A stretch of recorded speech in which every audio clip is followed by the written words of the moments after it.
The NFL is back with a huge doubleheader. What a great start to the season. It all begins September 9th on Fox and the Fox Sports app. I've never lost a debate on Undisputed.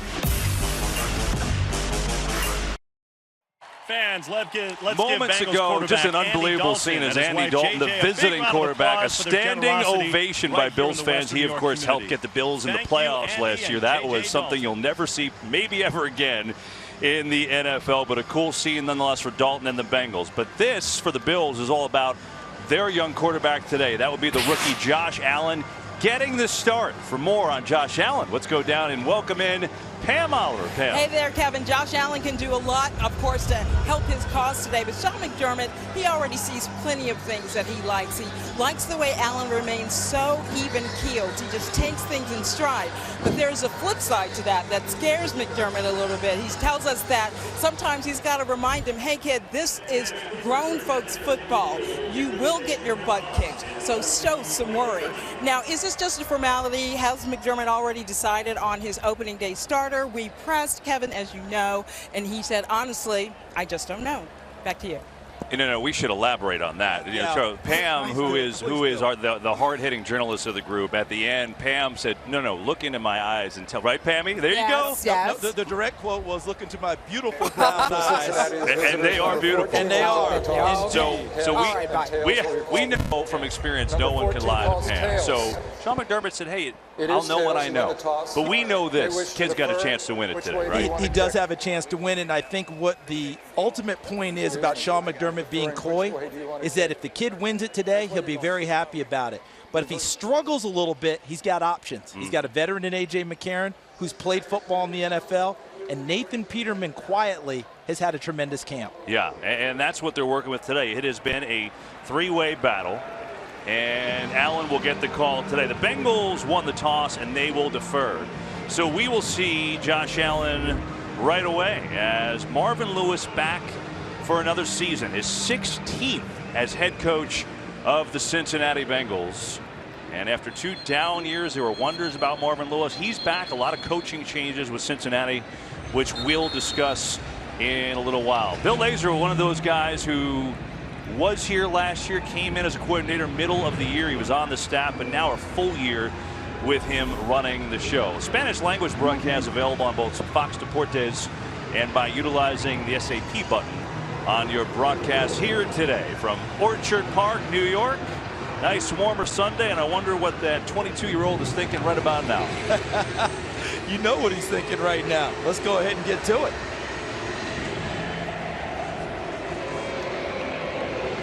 Randy Bullock will kick things off and get it going for week number 3, the NFL on Fox. Tywan Jones back deep to receive for Buffalo. And we wait to see Josh Allen, and here from Orchard Park, here we go. And the Bills will take over on their own 25, and here comes Josh Allen. And it's so apropos, right, Charles? Here's the guy they traded up in the draft to get. So the Bills, remember, they aren't in the playoffs for 17 years, that whole thing. And, of course, what number is Josh Allen wearing? 17. 17, and all the donations from the Buffalo Bills fans to Andy Dalton and Tyler Boyd's foundations came in $17 increments. And Pam mentioned that this young man is very even-keeled. Don't be surprised if Ryan Daboll, the offensive coordinator, doesn't let him throw it a little bit right out of the gate. Chris Ivory will start at the tailback today, so no LaShawn McCoy. We weren't expecting to see him anyway. Allen will throw on first down, and already he's got a drop out in front of Charles Clay, the tight end. And so give us a scouting report on Allen. You worked with him a lot. You saw him in the offseason, dealt with him a lot. You know him pretty well. You see the size. He has Carson Wentz size, 6'5", 237 pounds.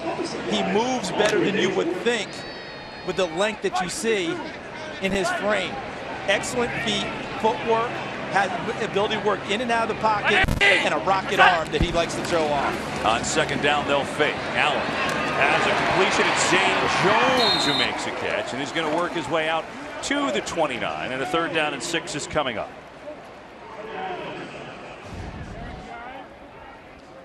Remember, we just talked about his athleticism, and right away they go with some quarterback movement, faking the running play, the zone stretch play, and he boots back to the opposite in the opposite direction. Zay Jones coming against the grain makes the easy catch and turns it upfield.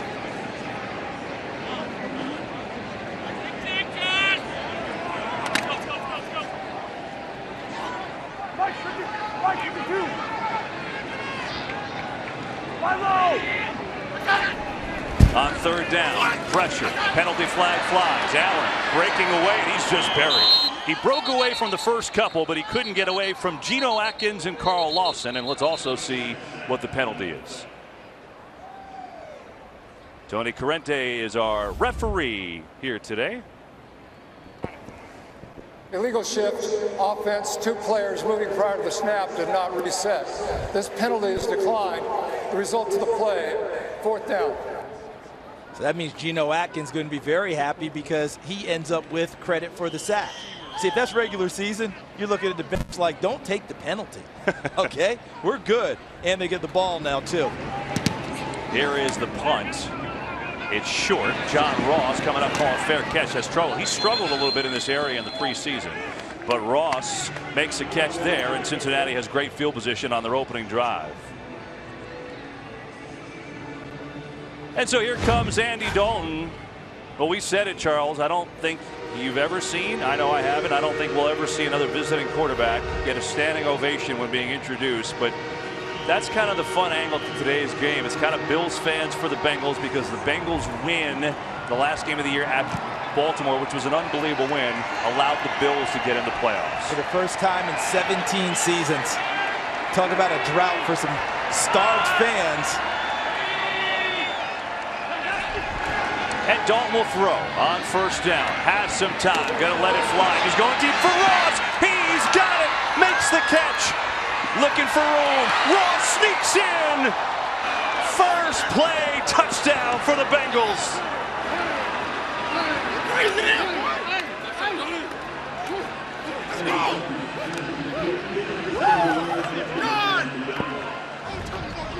Last year, John Ross as a rookie caught 0 passes.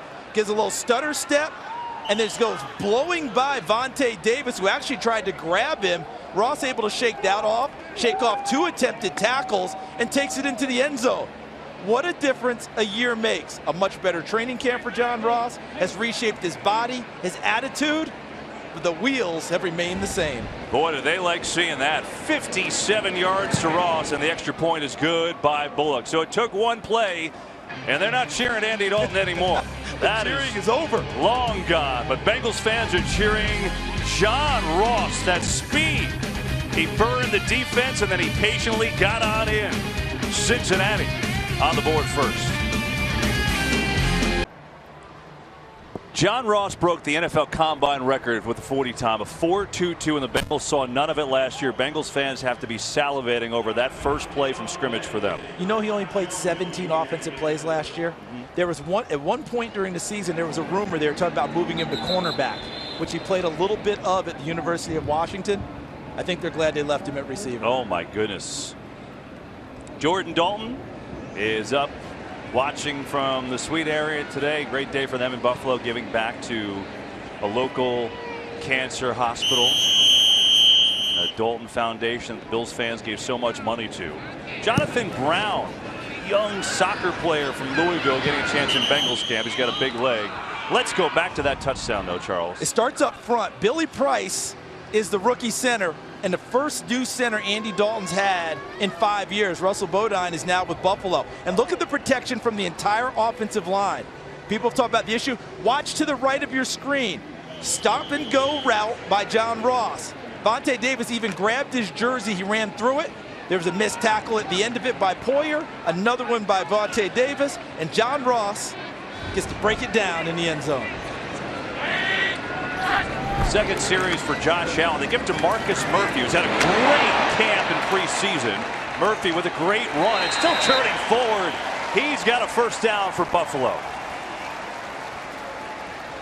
He's going to make this team as the third running back. He's been very impressive. And many people view him as a change of pace player, and the tempo really rises quickly when he comes on the field. Also gives you excellent kick return ability. Chris Ivory in there now, signed on with the Bills to be their second back behind LaShawn McCoy. Give it to Ivory. Always runs hard. And he runs into a pile, and that pile is still moving forward. Someone bring down Chris Ivory, who somehow got 8 out of that run. Michael Johnson was there first, but he needed some help. How about back-to-back running plays where you just described the pile continuing to move when it appeared forward momentum had been stopped? First it was Murphy, then right back, the very next play is Chris Ivory. And if you move your legs like that, your blockers will keep working in sync with you, and you've got something going.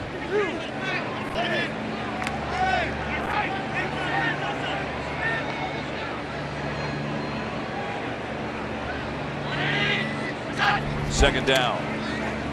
Allen pressured, and he is going to be wrapped up by Andrew Billings. Fans don't like the extra toss at the end, but Andrew Billings, the third-year man from Baylor. You know how happy he is to be back playing? Watch Billings in the middle. Had a knee injury his rookie year, and it took a while to get back into form, and he's been an absolute terror during the preseason. Slips right past the blocker and gets right to the rookie quarterback. One thing the Bengals have, and that is a lot of pass rushers. Youth there too, interior. They've got some skill at that position, and now we've got some movement on that right side, and flags come down.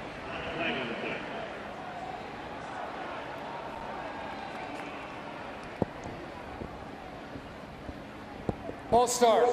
Offense, number 76. 5-yard penalty. Remains third down. So 76, they get John Miller, the right guard, not Jordan Mills, the right tackle. And much like Cincinnati, this Bills offensive line, they're trying to figure out what they have here. Trying to rebuild it. A number of guys no longer with the team, most prominently Eric Wood, their center. So it starts there. Ryan Groy getting the start today. He's in a heck of a competition with Russell Bodine in the middle to be the guy who snaps the ball for their quarterback. That's Groy. We'll see he and Bodine today, so that job could be won today for Buffalo. Third and long. Murphy on the draw, and it's going to be well shy of a first down, so the Bills will have to punt. Kevin, early in this game, remember Pam Oliver talked about how even-keeled Josh Allen is, and he is. That's not a problem. But they've had a couple issues with getting started with the snap count, with the offensive line, illegal shift. Those are the things that the coaches want to see, a clean operation led by the rookie quarterback in order to give him the job. Here's the punt. Darius Phillips waiting back. He had an electric college return career, and you see he's fearless. He catches that, and there's a late flag after the play. Yeah, you call it fearless. I'm not so sure. Darren Simmons, the special teams coach from Cincinnati, will call it fearless. Can I throw out there that he had 12 return touchdowns at Western Michigan, so he likes to take chances? That's nice. Keep that in your scrapbook. This is the NFL. There is no foul for kick-catch interference as a player was blocked into the receiver. Timeout. All right, Tony, thanks. Maybe we'll take one, too. Bengals have the ball. We know that. They had it for exactly. Look at Phillips. Who cares? Somebody's right there. I'm going to catch it anyway. Bengals up 7-0. Their football. Welcome back to Orchard Park, New York. Bengals 7, Bills nothing. Preseason week number 3. So we're going to see a lot of starters today. And we're going to offense number 62. 5-yard penalty and remains first down. Well, we'll see some flags too. Yeah, you mentioned rebuilt offensive lines. That's Alex Redmond, an undrafted free agent out of UCLA. He's on the practice squad 2016. And look who's coming into the game, partner. That's a big deal to see him just running around looking good. Tyler Eifert, Charles, who was on IR after the second game last year, has played only 10 games the last 2 years. When he is healthy, he is one of the better tight end threats in the league.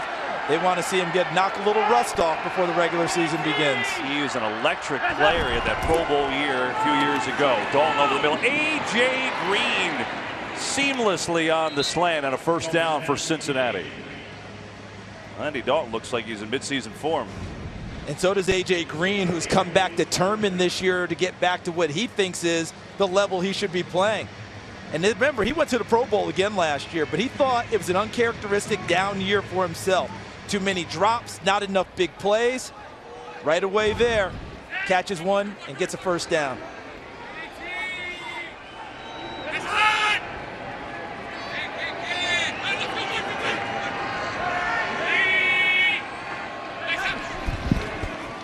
is Joe Mixon. And not much there, and another penalty flag flies from behind the line of scrimmage.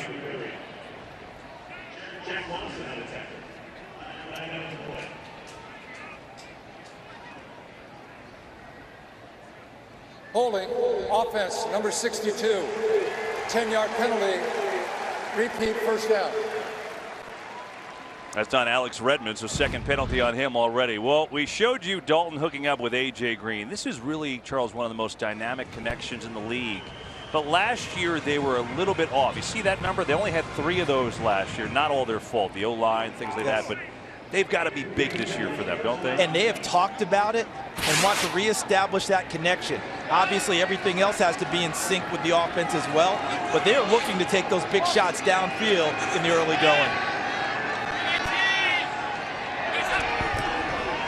First down, Dalton going far side. Has got a completion to Green over there. Tre'Davious White, an up-and-coming cornerback on the coverage. I think this is a really nice test for the passing offense of Cincinnati because I really like the secondary of Buffalo. You just mentioned Tre'Davious White, runner-up for Rookie of the Year last year. Terrific player. Micah Hyde and Jordan Poyer, Pro Bowl tandem at safety. Hyde went, Poyer should have gone. And picking up Vontae Davis, I think, was a very nice get for them. Coming from Indianapolis, a veteran who's been to the Pro Bowl before and eager to get back to that level.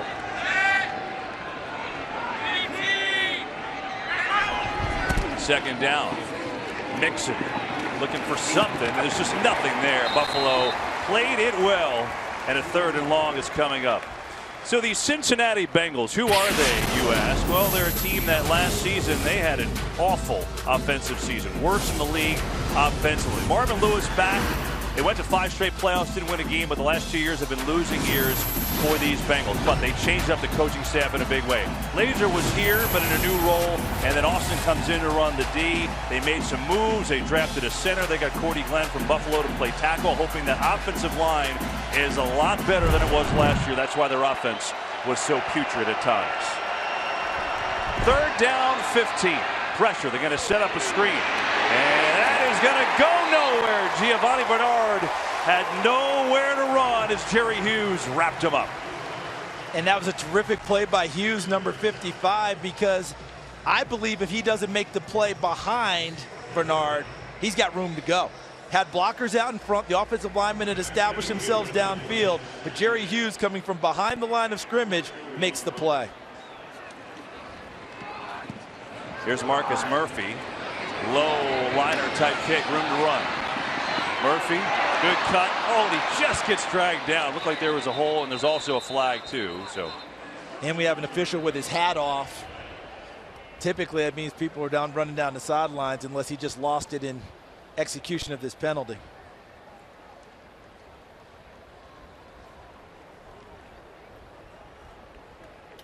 And during the return of the kick, illegal block in the back. Receiving team number 52, 10-yard penalty, first down. Timeout. That's on Corey Thompson, but we will see the rookie Josh Allen looking to get this Bills offense going next.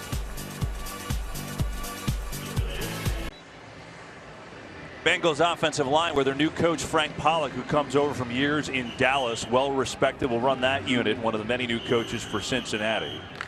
And Buffalo working on that offensive line tonight. They've made a change now. Russell Bodine, who came over from the Bengals in free agency, now in at center. They move Ryan Groy to left guard, and seems to create some confusion as we get another penalty flag. That one may be on John Miller for the 2nd time. He's the right guard. Got all that, Charles? False start. Offense, number 76. 5-yard penalty remains first down. I feel like it's a baseball all-star game making lineup changes right now. But one thing to keep in mind is not just the young quarterback Josh Allen and cadence and count and all. Remember, they've used 3 quarterbacks in preseason. All of them have a different cadence. All of them have different sounds when they call their signals. The offensive line has to get used to all of it. That's Murphy on the carry. He's going to pick up 2. And so how much can the quarterback say affect that? I mean, we just told you they're shuffling linemen in and out here because those guys are trying to win jobs. How about the quarterback in that role? The quarterback affects it when you have a week of practice, and that's the only voice you're hearing. That's why the starter takes almost all the reps. They don't want different sounds, different motions, different things that happen. And the other part is that when you're shuffling offensive linemen, they're thinking about assignments more, and sometimes the concentration goes on the snap count as well.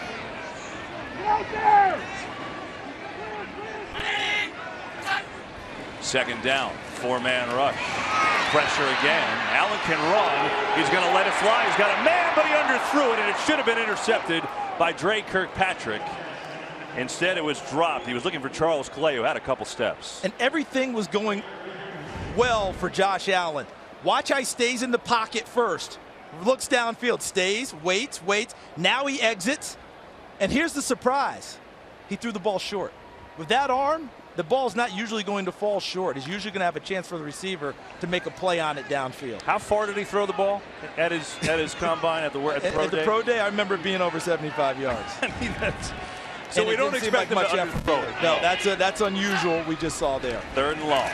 Allen, pressure up the middle, sidesteps nicely, guns it, and that one is high. So that time he tried to overcompensate, and it's incomplete. He's doing everything well in the pocket with his movement. You notice he's not exiting too fast. He's not feeling pressure immediately and going. He's making the proper slide steps, climbing the pocket, and then on that one he made sure, as you said, he didn't underthrow it. He threw a laser shot that was too high. No, that one was a heater. And so here's the punt. It is short by Schmidt, and Phillips will call a fair catch. I think someone talked to Darius Phillips. Might want a fair catch to the next one. Bengals had a big play, a bomb to John Ross. They get on the board. They lead at 7-0.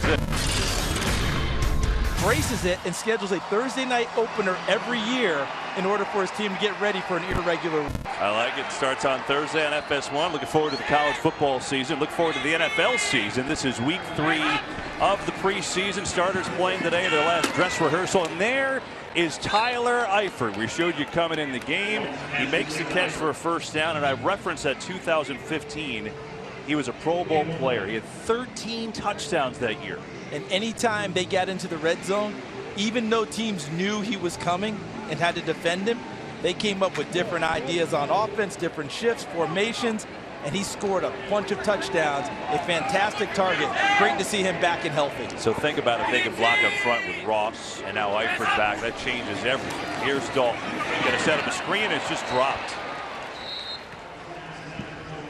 Talk about that offense, though. This is one guy they're waiting to see it from, and that's their lead running back, Joe Mixon. And that's a play when time comes, when the season begins, he's got to make that play. And if so, he's a good pass receiver. He is a pure 3-down back. Can run, catch, protect the passer, and if they can keep him on the field full time, he can give them some spectacular plays. I mean, Marvin Lewis didn't mince words talking about Mixon. He said to us the poise level has to rise. That wasn't complimentary. No, what he's saying is grow up, young man. Yeah. So he's not there yet. Second and long. Dalton has time again. There, Mixon makes the play, and a good catch inside the 15. So he goes right back to Mixon for a first down. And talk about veteran leadership. Andy Dalton, he has the drop from Joe Mixon. So what does he do? Comes right back and calls a play that puts Mixon in a route and gives him the ball again right away. So there's Andy Dalton, that veteran quarterback. What did Kurt Menefee call him? The wily veteran? Yes. Understanding, let me get my kid back into the game right now, and gets it done. Dalton's red hot to start. He's also had great protection.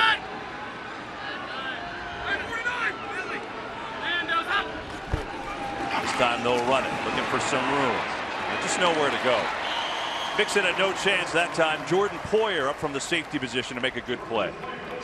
There's good a tandem as safeties as you're going to find in the league. Number 21, Jordan Poyer. Number 23, Micah Hyde for Buffalo.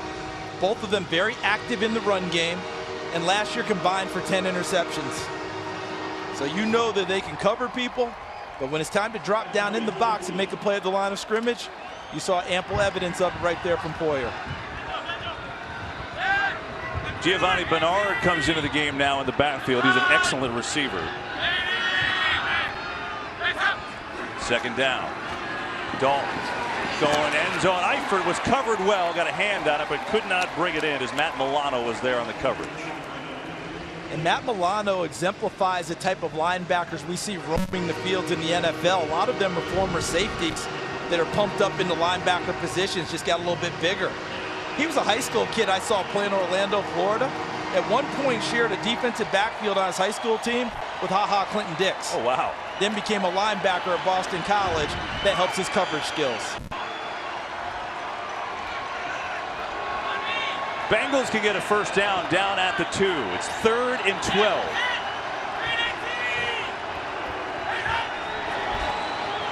A lot of time. Dalton going end zone. It's caught for the touchdown. A.J. Green hauls it in. Touchdown, Bengals.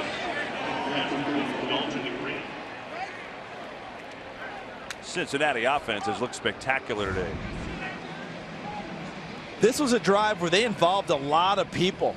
Eifert caught passes, Mixon ran the football a little bit, but when it was payoff time, Dalton to A.J. Green, and he throws the ball on the break. So A.J. Green's looking back, and he throws it away from the corner, Tre'Davious White. Green understands where he is on the field and finishes it off. Extra point is up and good by Bullock, and the Bengals have themselves a 14-0 lead with 4:32 to go in this first quarter. And you know, we came into today rightfully talking about Josh Allen, the kid getting a start, the rookie, the 7th overall pick, and it's been Andy Dalton, and the Bengals passing game which has stolen the show. And it's not easy. Let's start with Josh Allen. It's not easy for him because the Cincinnati Bengals defense, young and hungry, and they're getting after him a little bit today, as well as their run game. But when you flip it over to Andy Dalton and A.J. Green, both of them with something to prove this year. They got used to going to the playoffs. They went the first 5 seasons they were in this league together. Haven't been the last couple. They want that to change, and they want to be the leaders, and they're showing the way today. And I think the biggest thing is you're seeing is time. This offensive line was a mess for Cincinnati last year. You know, they let go of Andrew Whitworth. They let go of Kevin Zeitler. They didn't re-sign those guys, and they paid the piper. This unit has done a nice job today. The only returning starter to begin this year, Clint Bowling, starting at left guard. So good start for the Bengals. And here is the kick to Tywan Jones, looking for a seam, and he's taken down at the 22. We talked about these Bills fans, this amazing community after Andy Dalton, the Bengals had that comeback win to get the Bills into the playoffs. So they started donating in donations of $17 to represent the 17 years the Bills missed the playoffs. Look at what they did, Charles. $450,000 to Andy and Jordan Dalton Foundation, and then Tyler Boyd, the receiver who caught the touchdown, they funneled him $150,000, and he found a way to help inner city youth play sports. I mean, that's just fantastic. Special people here in Western New York. Very special. That's just awesome. Here's Benjamin, who makes his first catch on a good throw from Josh Allen. So the story got even better because then this morning, because of the Bills fans' generosity here in the Buffalo area, here's Jordan Dalton. You know, they're donating back to the local hospital, the Pediatric Cancer Center. Andy Dalton's got a game to play, but he showed up. Then why not? He's so appreciative of what they did for his foundation. You talk about the giving back, and he and Jordan expecting their 3rd child, their first girl, coming up. So they understand that's something near and dear to their hearts. Blitz on Allen, dumps it off to Murphy. Had a block, but boy, that went away really quickly because Preston Brown, the former Bill, it's like a million Bills-Bengals connections today. There are. He just signed with Cincinnati, and he makes the tackle. Yeah, welcome back to Buffalo, Preston Brown. Nice job emerging from the pack and finishing off that play with a tackle. Remember, Preston Brown tied for the league lead in tackles last season, along with Joe Schobert of the Cleveland Browns and Blake Martinez of the Green Bay Packers. They go pistol formation with Allen. They're going to flip it coming near side. It's Corey Coleman, who's got great speed, the former Brown.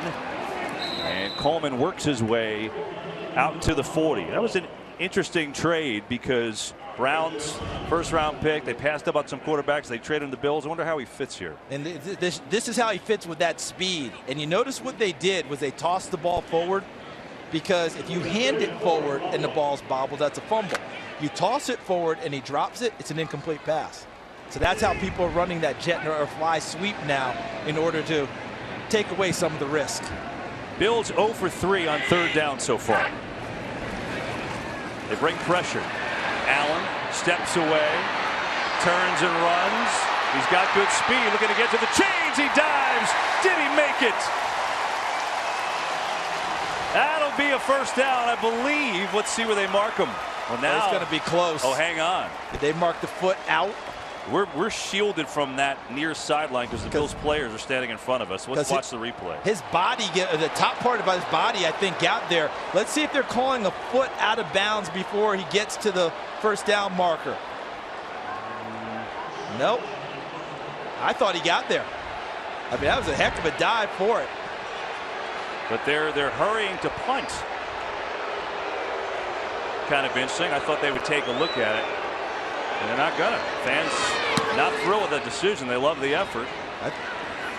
I thought they would mill around a little bit and let them question it a little bit. Here's the beautiful thing, right? Dean Blandino, our rules expert, is in the house here in Orchard Park. And Dean, we're gonna make your work come on camera. So instead of us speculating, hard to see here because we're kind of shielded from that sideline with the Bills players in front of us. What do you think on that call? You know, it's really close. So you look at the knee hit. Watch the right knee. Where is the ball when the knee was down? Looks like it was right at the line of game. That one was worth a challenge. Yeah, I'm kind of surprised. I mean, it's preseason, right? Who cares? Can we come stand next to Dean? What's up, Dean? How you doing? It's great to have you here. I think the surprise to me, Dean, as you said, if it's worth the challenge, I know it's preseason, but why rush out there so fast to punt on a play where you could get more plays for your rookie quarterback if you won the battle? Dean, we have a lot to talk with you about, but we've got a whole game. So it's been a busy offseason in the rules department. I don't know. If you haven't been paying attention, there's a couple controversial things going on in the league right now. I want everybody to take a deep breath, you guys too, and exhale a little bit, because this is not the end of NFL football as we know it. Overcorrection the first 2 weeks of the preseason with the helmet rule? Absolutely. 51 fouls in 33 games, 1.5 per game. We've already seen that number drop. Only 9 so far this week. Oh, that's a big difference. Did he just Aaron Rodgers us? 100%. Did he do everything but RELAX? I love it. Dean's setting us straight. Relax, right? Relax. Enough out of you people. Here are the Bengals on offense, and Mixon on second down is going to pick up a few. And of course, again, if you haven't been paying attention, Dean is referencing the new rule. You cannot lower your head to initiate contact with an opponent. It was called a ton, as he referenced. And it's not just helmet to helmet. No, it's helmet to any body part, and that's offensive player or defensive player. But I think what you're seeing this week, when you're bracing for contact, your position counts. Yes. They basically don't want guys to launch themselves like a missile at anybody anymore. That's what they're trying to get rid of. A lot of those flags early were to tell the players what they want. They're just trying to get the right techniques in play. Incomplete. That time Dalton fired it perfectly, and Ross, who made the great play earlier for the touchdown, couldn't hang on. And if he catches this football, Kevin, I think he's still running. Look at him get inside of Vontae Davis. Ball's right where it's supposed to be. Catch the football, young man, and keep going. See, if he catches it there and then turns vertical, then it becomes a foot race with him and the safety. And John Ross is not going to lose very many foot races. I agree. So one good, one bad for Ross so far. Kevin Huber to punt it away for the Bengals. Here's Marcus Murphy. Nowhere to go. As we near the end of quarter number one, it's been all Bengals. 2 touchdown passes from Andy Dalton, 1 to John Ross, 1 to A.J. Green. Josh Allen has done some good things. He's had a lot of pressure. He also misfired a deep ball that could have been a touchdown too. They would love to get some type of an extended drive right now, get some type of a rhythm going and figure out what this young man has. But so far, I keep going back to what Pam Oliver said at the top of our show. They like this young man because of he's very even-keeled. And I think we've seen a lot of that. Despite the pressure in his face, I've not seen him get flustered. From the 28, on the fake, looking, pumping, and throws it away. Nothing there. Intended receiver was Zay Jones.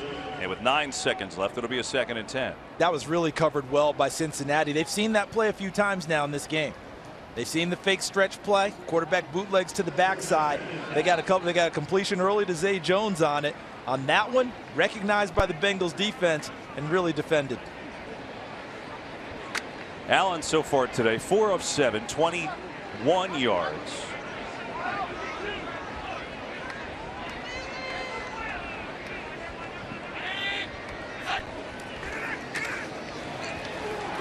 over the middle, and it's in a tight window but complete as Charles Clay made the catch. That'll bring up a 3rd and short, and that'll bring up the end of quarter number 1 here from Western New York. Bengals offense looking good. They're up 14. Back here at New Era Field in Orchard Park, New York. Start of the 2nd quarter. Bengals lead the Bills 14-0. Glad to have you aboard. Charles Davis, Pam Oliver on the sidelines, rules expert Dean Blandino. I'm Kevin Burkhardt. Our entire NFL on Fox crew. Football season is back. And there's a 3rd down for Josh Allen. Pressure again. Allen is buried. He has faced a constant stream of pressure. That time it's Carl Lawson with the sack. They just rocked Vlad Dukas right here. Watching this area. Offensive guard for Buffalo. He just gets walked all the way back into his quarterback. Is that Geno Atkins? Number 97 just bowls him all the way back into the quarterback. One of the reasons that year after year, Geno Atkins, one of the top sack masters at the defensive tackle position. 3 sacks by the Bengals today, and a fair catch called for by Cincinnati. We'll be right back in 30 seconds after this from Hyundai.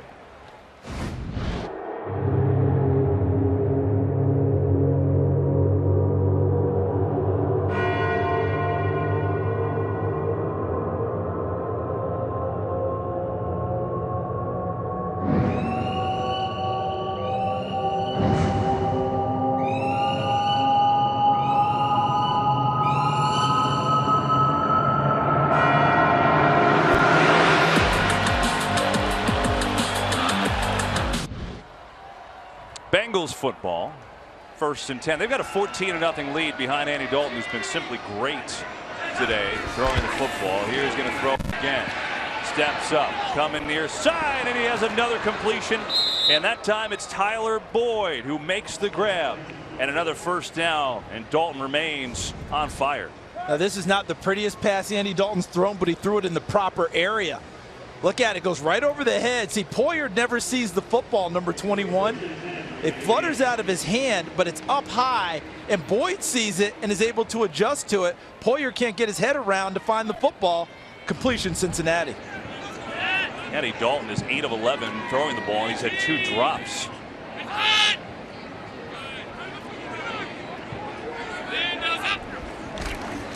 Giovanni Bernard on the carry, makes the cut, good move out near a 1st down for Cincinnati. And that'll pick up 11 to Bernard. You've mentioned that offensive line, Kevin, being rebuilt. Watch on this side and watch the movement that they get, which allows Gio Bernard to pick his hole, put his foot in the ground, and he runs through the attempted tackle right there by Jerry Hughes before Milano gets him. Look at all these guys married up to defenders. A lot of black shirts dominating the white shirts on that run. Open up the hole for Bernard.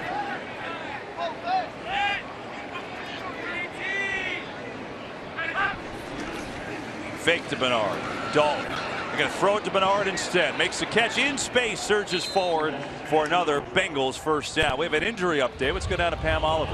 Yeah, Kevin, he was a very important offseason acquisition for them, but now Cordy Glenn has been declared out for the rest of the game from Cincinnati with a shoulder injury. He plays that all-important left tackle position, and it's a position Cincinnati thought they needed an upgrade in. Back to you. Yeah, Pam, thanks. So that's obviously of concern. You know, sometimes, Charles, we just saw number 70 at Cedric Ogbuehi, who's in a left tackle on that last replay, but preseason they shuffle guys in and out, so you're not sure, but that's why we have Pam. Thank goodness we got that report so we know what's going on. They're hoping this is not a long-term thing for Cordy Glenn. Bernard, nowhere to run. He's going to lose about 3 yards on the play. Lorenzo Alexander and Shaq Lawson really blew that play up. She just pointed out Cordy Glenn out of the game, so Cedric Ogbuehi goes to left tackle. Well, Cedric Ogbuehi was drafted to play that position, but hasn't lived up to that status, thus the acquisition of Cordy Glenn to shore up that position. They're hoping Ogbuehi can find his way along the line, maybe at right tackle. But so far, that hasn't happened for him, and now he's got to play the left tackle spot. Well, both he and Bobby Hart at the right side had really a lot of struggles at Dallas last week, so we'll see how he plays today. 2nd down, Dalton near side, gets it in there to Green. I thought that was pretty good coverage by Tre'Davious White, but Green hauls it in, and Bengals will move forward again. That time a pickup of 9. From all the reports I got out of Cincinnati, it sounded like this offseason was an offseason self-reflection for A.J. Green. He put up numbers last year that any receiver would probably be pretty happy with. 75 catches, over 1,000 yards, over 14 yards a catch, 8 touchdowns, and he thought it was a down year. Thought he didn't catch the ball as cleanly as normal. Looks like he's put the work in. Tyler Eifert lines up to the bottom of your screen. On third down, 4-man rush. Dalton guns it over the middle, and he's got a completion and a first down. It's Tyler Boyd, and the Bengals will move the chains yet again. You know, it's interesting we're talking about A.J. Green, Charles, and we all know, right, he's one of the best receivers in the league. But Pam Oliver found this, and it's a great point because you just don't think about it. All the things he's done, he's never been an All-Pro. And remember, All-Pro and Pro Bowl are 2 different things. Right. 7 straight Pro Bowls, and All-Pros picked by a couple of other sources. Antonio Brown would be an All-Pro multiple times. You know, you start thinking about the receivers, Julio Jones, who are going to be your All-Pro receivers. It gets to be a logjam at times, but it is a surprise. That's Bernard on the carry. Yeah, he's got all these amazing numbers. You talked about 7 straight Pro Bowls. He's one of the greats, but he's never led the league in any particular receiving category. And I think that goes back to what you're saying. It's like, okay, he and Andy Dalton have been here together since 2011. Let's reboot and blow it out, right? See if we can have some people, surround them with some people who could help them achieve their ultimate goal. The interesting part is, while he's never been an All-Pro, if he goes to 3 more Pro Bowls, he'll still be in a gold jacket. No question. Every year he's been in the league, he's been a Pro Bowl player. 8th play. Dalton over the middle, tipped, I think. He got hit too, and it's incomplete. He was trying for Eifert. But that time he had some pressure from Eddie Yarbrough. It was actually Josh Allen's teammate at Wyoming. And he plays with a lot of intensity, a lot of passion. Number 54 in white. He's in there, gets there. He didn't tip the ball, though. That was Julian Stanford. Yeah, out of Wagner, playing in middle linebacker position. Wagner Seahawks getting some love. Yeah, they're starting to get some players coming out that people are taking a good look at. An offensive lineman drafted this year. 9th play of the drive.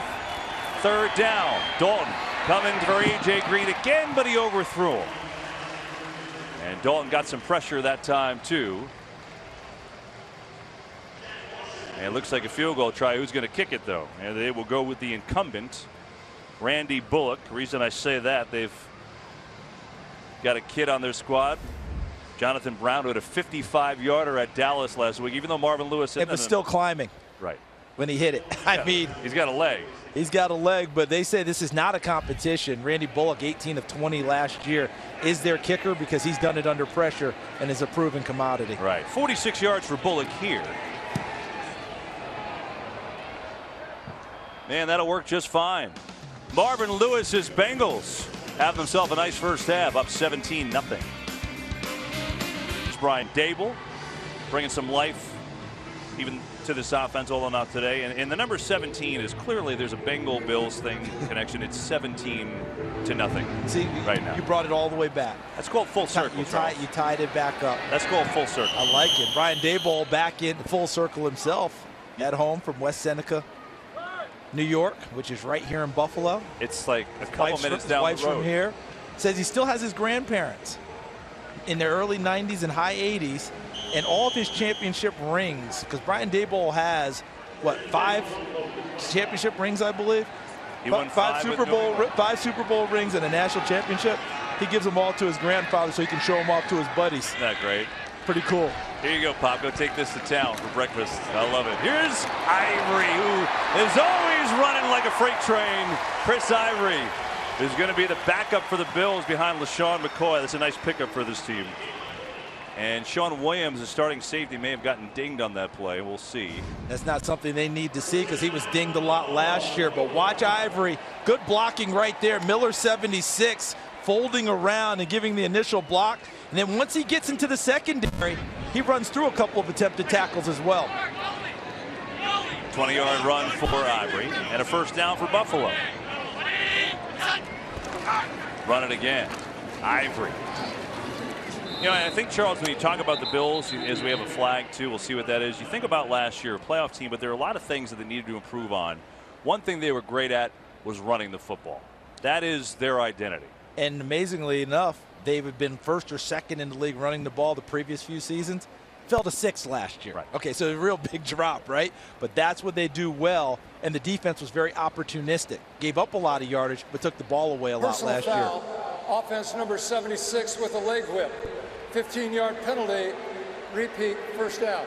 It's a third penalty on John Miller Day. I can't remember the last time I heard that call.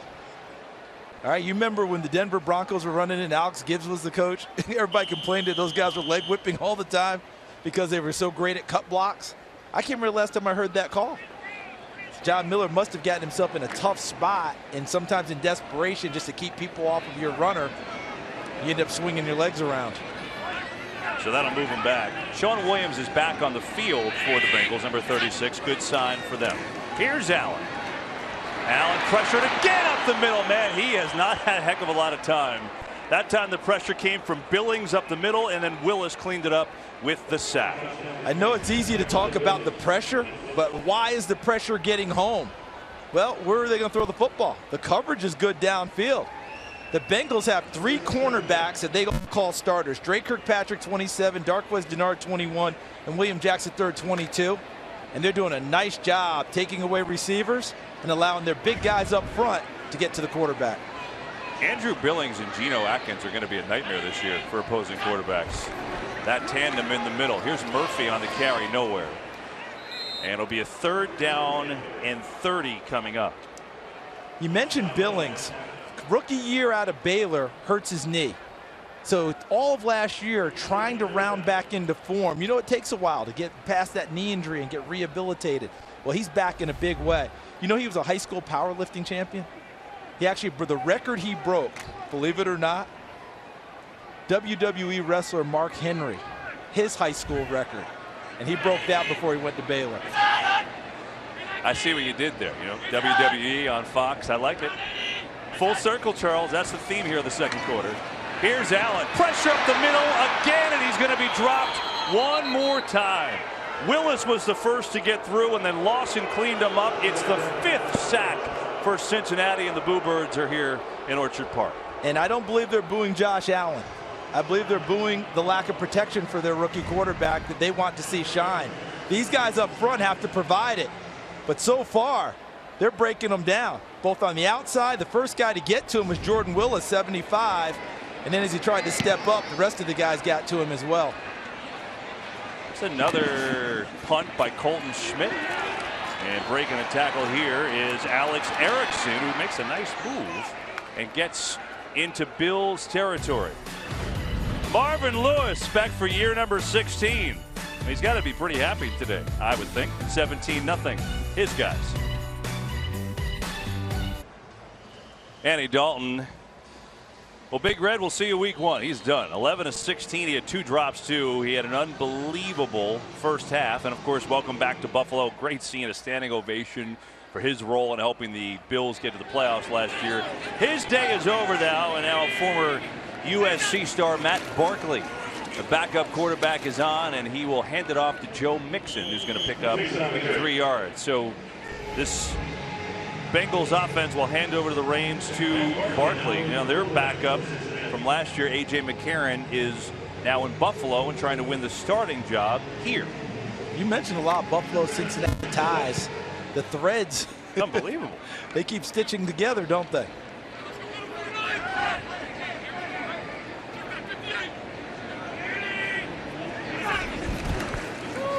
Barkley on the fake, has time near side, wide open is Tyler Kroft, the tight end, who actually had a career year last year. He had 1 touchdown prior to last year. He had 7 touchdowns last year. He was able to fill the void with Tyler Eifert's injury, and Tyler Kroft was thought to be mainly a blocking tight end. And last year, given the opportunity, turned in a monster season. 42 catches, 7 touchdowns. Perfect pass, too, by Barkley to pick up 21. From the 25, they'll run it. So, Barkley here is the backup because the former backup, A.J. McCarron, is now here in Buffalo trying to be the starter in Buffalo, if that makes any sense. And McCarron got hurt last week against the Browns, Charles. There was one report thought he broke his collarbone. He didn't. Still got hurt. He's going to be fine for week 1. And, the way things are going right now with his veteran, background, I have a feeling he's still the leader in the clubhouse for that role. Yeah, and I'm still not ruling out Nathan Peterman as the dark horse. No. He has the respect of the entire staff, and they really like his maturity. Barkley on the play fake. Nicely done, and that'll get number 87, C.J. Uzama. And I just want to button that up real quick because I know people at home are saying, hold up a second. Isn't that Nathan Peterman, the guy who threw 5 interceptions in 1 half last year against the Chargers? Yes, that's the same Nathan Peterman. Had a tough half, but they love the way that he handled himself after it, the bounce back that they saw in the offseason, and they think that he's had a tremendous camp. We'll see Peterman in the second half of this game. Right now, it's Matt Barkley and the Bengals. 3rd down and 4. Barkley fires high, tipped, and incomplete. He was going for Erickson, couldn't hook up, and now it'll be a field goal try for Randy Bullock. And a rookie the Bills like, Taron Johnson, number 24, was on the coverage. He's got a chance to be the starting nickel when the season opens. The starting extra defensive back and work inside in the slot out of Weber State out in Utah. Gotten Wagner in today. We've gotten Weber State in today. Listen, if you can play football, the National Football League finds you, doesn't it? I like it. 37 yards from Bullock. Already got a 46-yarder. This one is perfect. All Cincinnati today here in Western New York. 20-0. Bengals lead the Bills. Look how cool Kurt Menefee and Tony Gonzalez look. Our halftime show is coming up with the guys down on the field. Tony Gonzalez did something on our pregame show I didn't think I'd hear. He quoted Janet Jackson in referencing football. So Tony what have you done for me lately? That is correct. Great song, by the way. Yes. Look at that. It's unbelievable. Looking good. They got the Hollywood look. They've got the halftime show coming up in 3 minutes and 48 seconds. So it's been all Bengals here in this week number 3 preseason matchup. And Josh Allen just trying to look for a little help. Look at this, 221 yards to 47. Allen has not had a lot of time. The Bengals have 5 sacks to boot. They've only allowed 3 first downs, and that's been a constant theme, the pressure on Allen. When he has had time to throw, 5 of 9, just 28 yards. It's kind of been hard to judge. It is, but I'm glad that he keeps running out there and they keep sending him out there. Got to work through some tough situations. So here's Allen. Good play fake. Looking to air it out. Coming near side. Benjamin made the adjustment. Could not make the catch, though. Ball was there. So was Drake Kirkpatrick. And that was played for the back shoulder throw. He was not trying to beat him all the way upfield with the ball, with a long ball. Did he go in the air too early on this one? Look, I'm trying to. Yes, he did. Because his hang time wasn't enough. He needed another half second of hang time in order to be able to grasp the football. I thought it was a well-thrown pass. Kelvin Benjamin just misplayed it.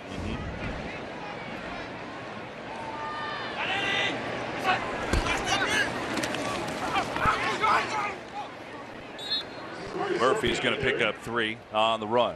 So I ask you this, partner. If Sean McDermott, the head coach of the Bills, was coy about the starting quarterback, this could be the reason why. Didn't want to commit to the kid and put him in a tough spot. All right? So now, as he evaluates this half, he may very well say, we've got 5 of our first 7 on the road. I may want to go with a veteran to start this season off. Here's the problem with the Bills. And the veteran would have to be a McCarron. I agree, but the thing is this. We're looking at the quarterbacks, and rightfully so. That's the headliner. This 2 weeks in a row in the preseason, their offensive line has gotten dominated. Which does come back to the quarterback. Because right. You want to make sure this kid doesn't get jumped on too hard early. Well, that's why McCarron's hurt right now. Yes. Because he got drilled last week in Cleveland multiple times. As that is going to be a completion but shy, so the Bills will punt this away. So how do you judge this thing then, Charles? If you're Sean McDermott, you got a kid, you went the number 7 overall in the draft, you got the veteran McCarron, Peterman, who you like, second-year player. How do you make a decision? Here's how it comes down to me. If you want the veteran hand at the at the wheel, it's got to be McCarron. Even though his time is not extensive, he has played some pressure-packed situations, including a playoff game. If you're saying Peterman's a veteran, he's played essentially one full ball game in the NFL. Number 18, 5-yard penalty, remains 4th down. So that's Andre Holmes, who's a special teamer there. But that, you know, to me, if you're saying, is it between my rookie or Nathan Peterman, I side with the rookie, right, who I just drafted, because the experience isn't extensive for Nathan Peterman. It's much more for A.J. McCarron if that's the way you're going to go. I will say this about Josh Allen today. He's hung in there. All right? It hasn't been perfect. No. It's been far from perfect. But I've not seen him get flustered or rattled so far. Booming punt. And out of bounds immediately is Erickson. Tywan Jones flew down there to make a nice special teams tackle. Well, Mike Pereira is here with us in the Buffalo area, and this is such a great story. His foundation, Battlefields and Ball Fields, they give scholarships to veterans and active members of the military, and they give them a scholarship to get back in the community and become an official. And so here is one example yesterday, and Mike was out here with Travis Packard, who's an 11-year Air Force vet. And Packard out there officiating Pee Wee football yesterday. That is a great job by Mike Pereira. Awesome to see. That should take us down to the 2-minute warning as Croft has himself the catch, and it will be the 2-minute warning here from Orchard Park. Bengals offense rolling. Their defense has been all over the field. 5 sacks today. Josh Allen, the rookie, had a tough time. And their fate is on the line at M&T Bank Stadium in Baltimore now. 4th down and 12 at the Ravens 49. Inches up in the pocket. Throws. Yeah. Caught by Boyd. To the 15. Touchdown. Oh, the Boyd.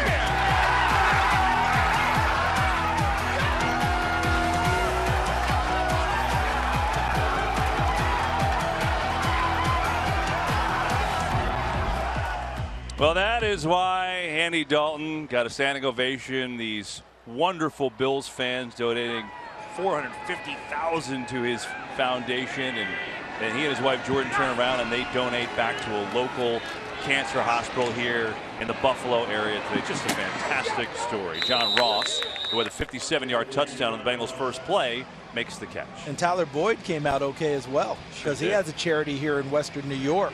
Excuse me, in Western Pennsylvania, and they donate over $150,000 to his charity. Very generous people here in Buffalo. Here's Barkley looking to run the 2-minute offense, and that one is incomplete. Well, there is Tyler Boyd, who caught a 4th and 12. Think about that. Dalton had just gotten sacked. 4th and 12. He hits Boyd and then just turns it up for 40. Was it a 47-yard touchdown? Just think about how penalties affect things. Remember, Andy Dalton threw an interception on that drive. They got called back on a penalty against Baltimore. Otherwise, that never happens.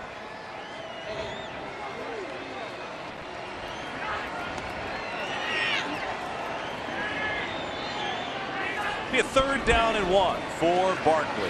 Looks at the flat, comes over the middle. He's got a completion. So he thought about going to Bernard, but he hits Boyd, the hero for the Bills fans last year. And it's interesting. You talked about that interception. Kyle Williams, the Bills' unquestioned leader. 13 years. He's out today, banged up knee.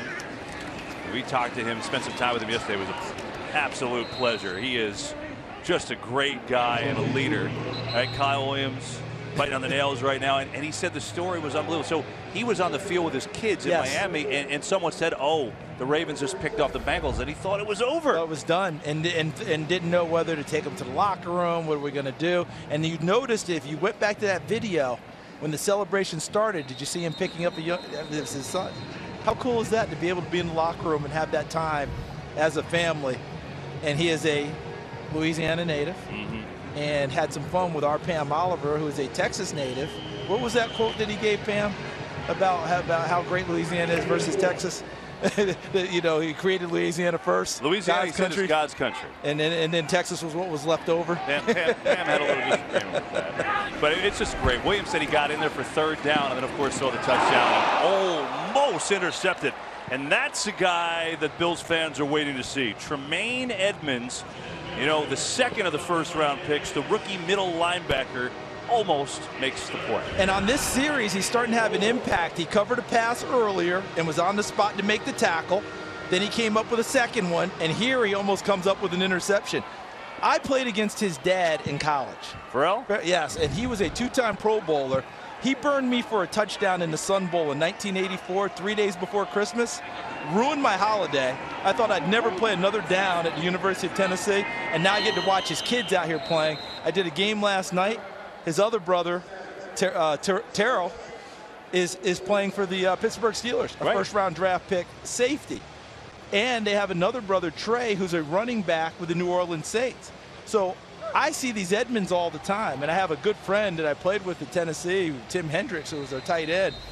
Every time Farrell Edmonds' name comes up, he always calls me or texts me and goes, "You haven't caught him yet, have you, on that pass play?"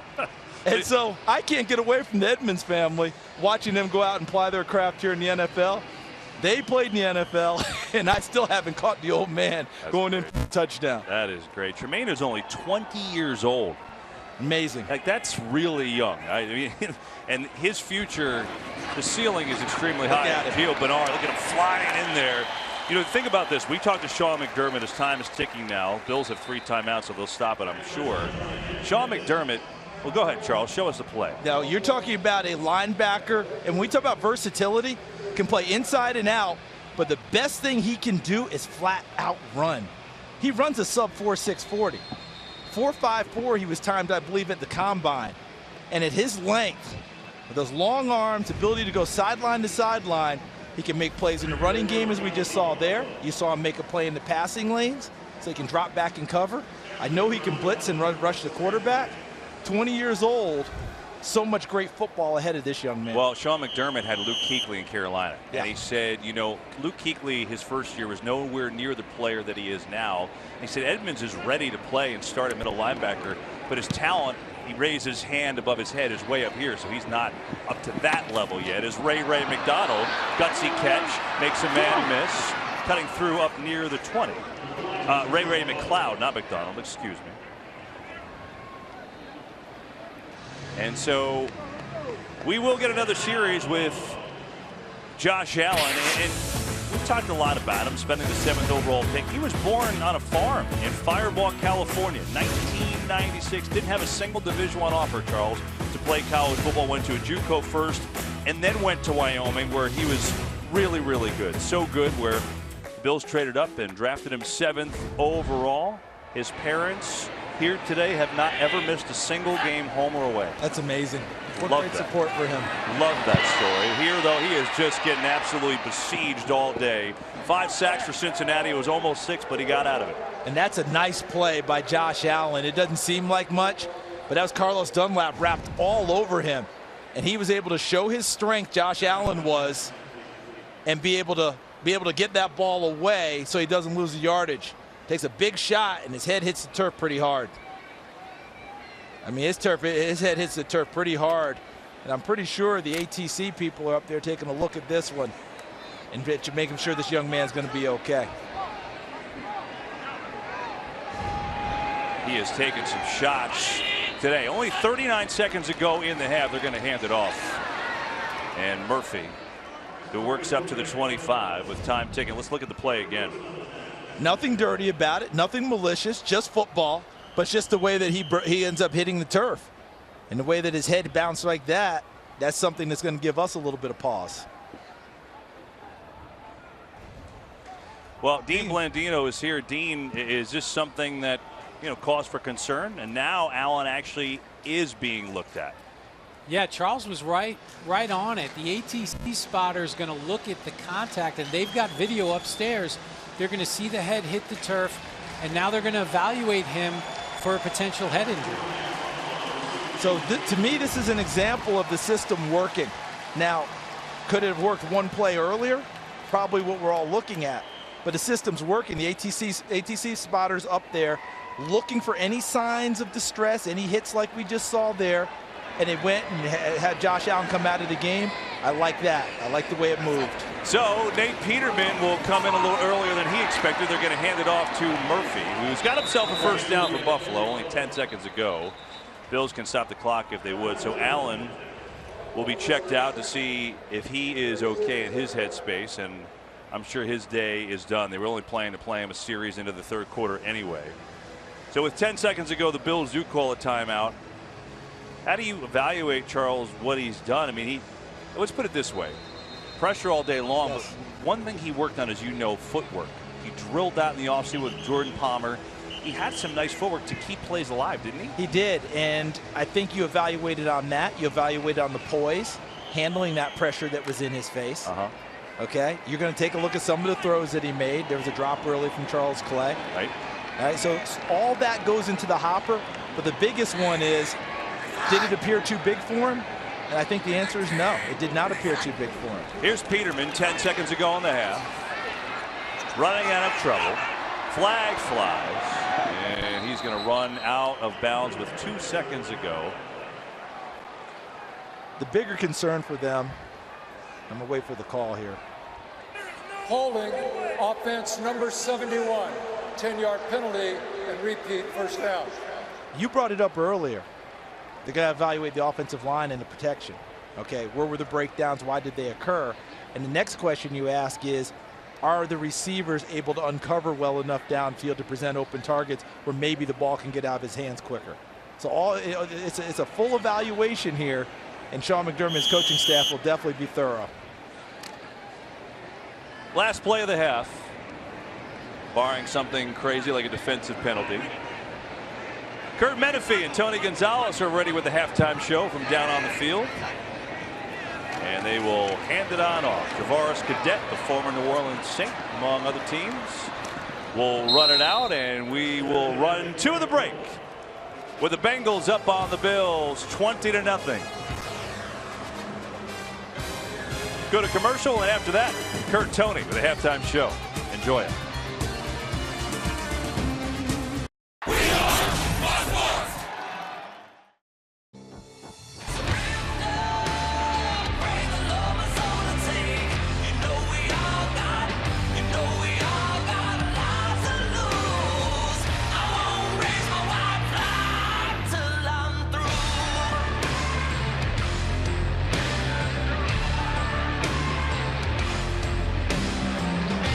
Welcome back to Orange Park. Preseason week number 3. The NFL regular season almost here, and it's 20-0. Bengals lead the Bills. Charles Davis, my partner, is here, and I'm Kevin Burkhardt.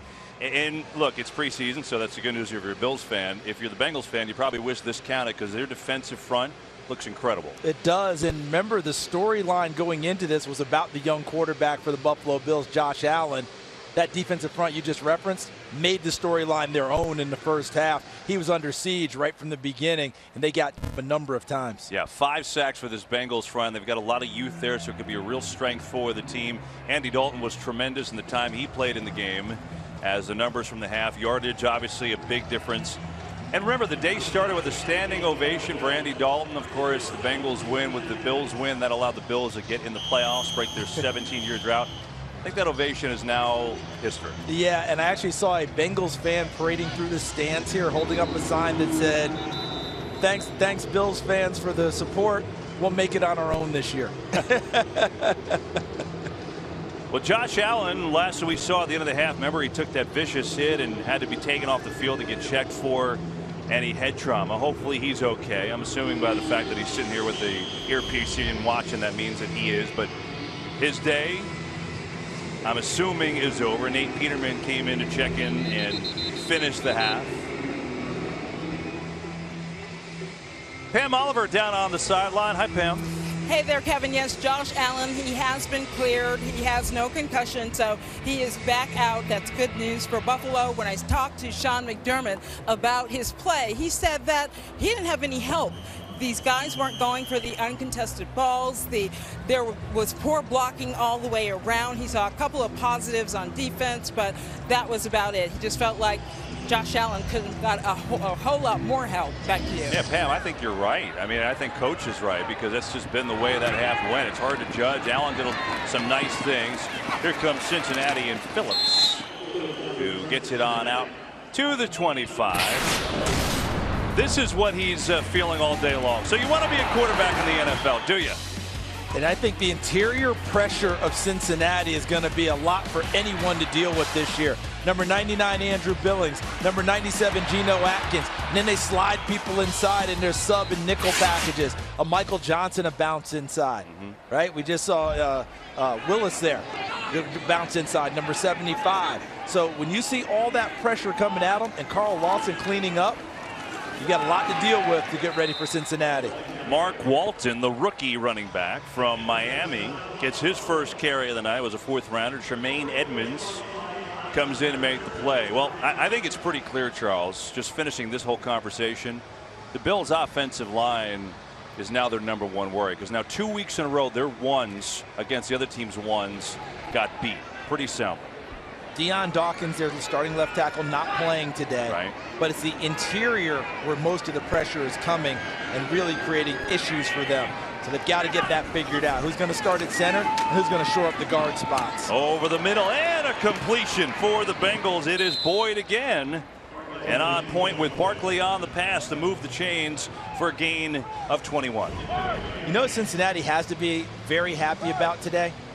They're getting contributions from a number of players. All right, Boyd has played his usual steady self. He's been his usual steady self. John Ross has been spectacular at times, even with a couple of drops. Joe Mixon has shown his potential in the open field. And they got some place for Tyler Eifert. That has to feel very good for them. That certainly is encouraging. As Walton again just nowhere to go, stacked up nicely by Jordan Poyer.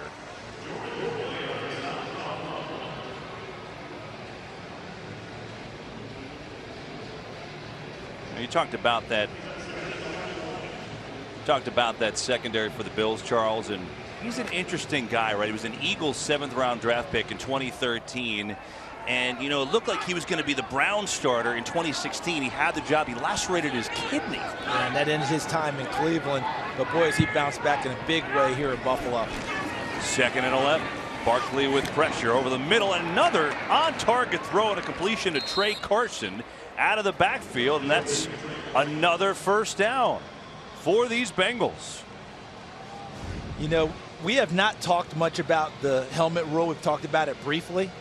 But I do think that there is so much concern on defensive backs' parts now about making sure the head's in the right place, that the middle area is going to be attacked more in the NFL than it has been in a long, long time. I think receivers feel like they can run through there a lot easier. Barkley on the fake, has time. Beautifully thrown to Erickson, who gets decked. But he holds on. A big hit by Vontae Davis, but a clean hit and a clean catch by Erickson, and good for 20 yards. I've noticed throughout the preseason, offenses are working the middle of the field because you remember the hits that we grew up on that are no longer part of the game? They don't scare you as much going across the middle now. It's a really interesting point. And so now if you go in there, that gives you the opportunity to make those types of plays, and we're seeing quarterbacks deliver with receivers. So Barkley has shined in his time, 9 of 12, 113 yards. And a first down.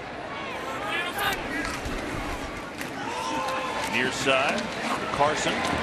So let's bring in Dean Blandino, our rules expert, who's in the booth with us. Dean, so take us through this hit and how this applies to the new rule. So you got two things here. You have a potential hit on a defenseless player. The receiver attempting to catch the pass gets those protections. And you also have the helmet rule. But here, the defender did a great job. Watch him turn his head to the side and lead with the shoulder to make contact to the body of the receiver. That's what the NFL wants. That's a good, clean, physical hit. Time for Barkley, coming for Carson on the wheel, and just couldn't hold in. Pretty good pass. You remember when we had our conference call with Marvin Lewis, and we asked him about how he was teaching it, and he talked about we like to teach is near shoulder, near foot, because it takes the head away and the head naturally goes away. Well, that's what Dean just described there. Watch a hit by Vontae Davis. Near shoulder, head goes away naturally. Near foot is where he's launching from. The head naturally goes away. If he comes through with the opposite foot, the head is really more head on and straight up and leads you into the bad shots.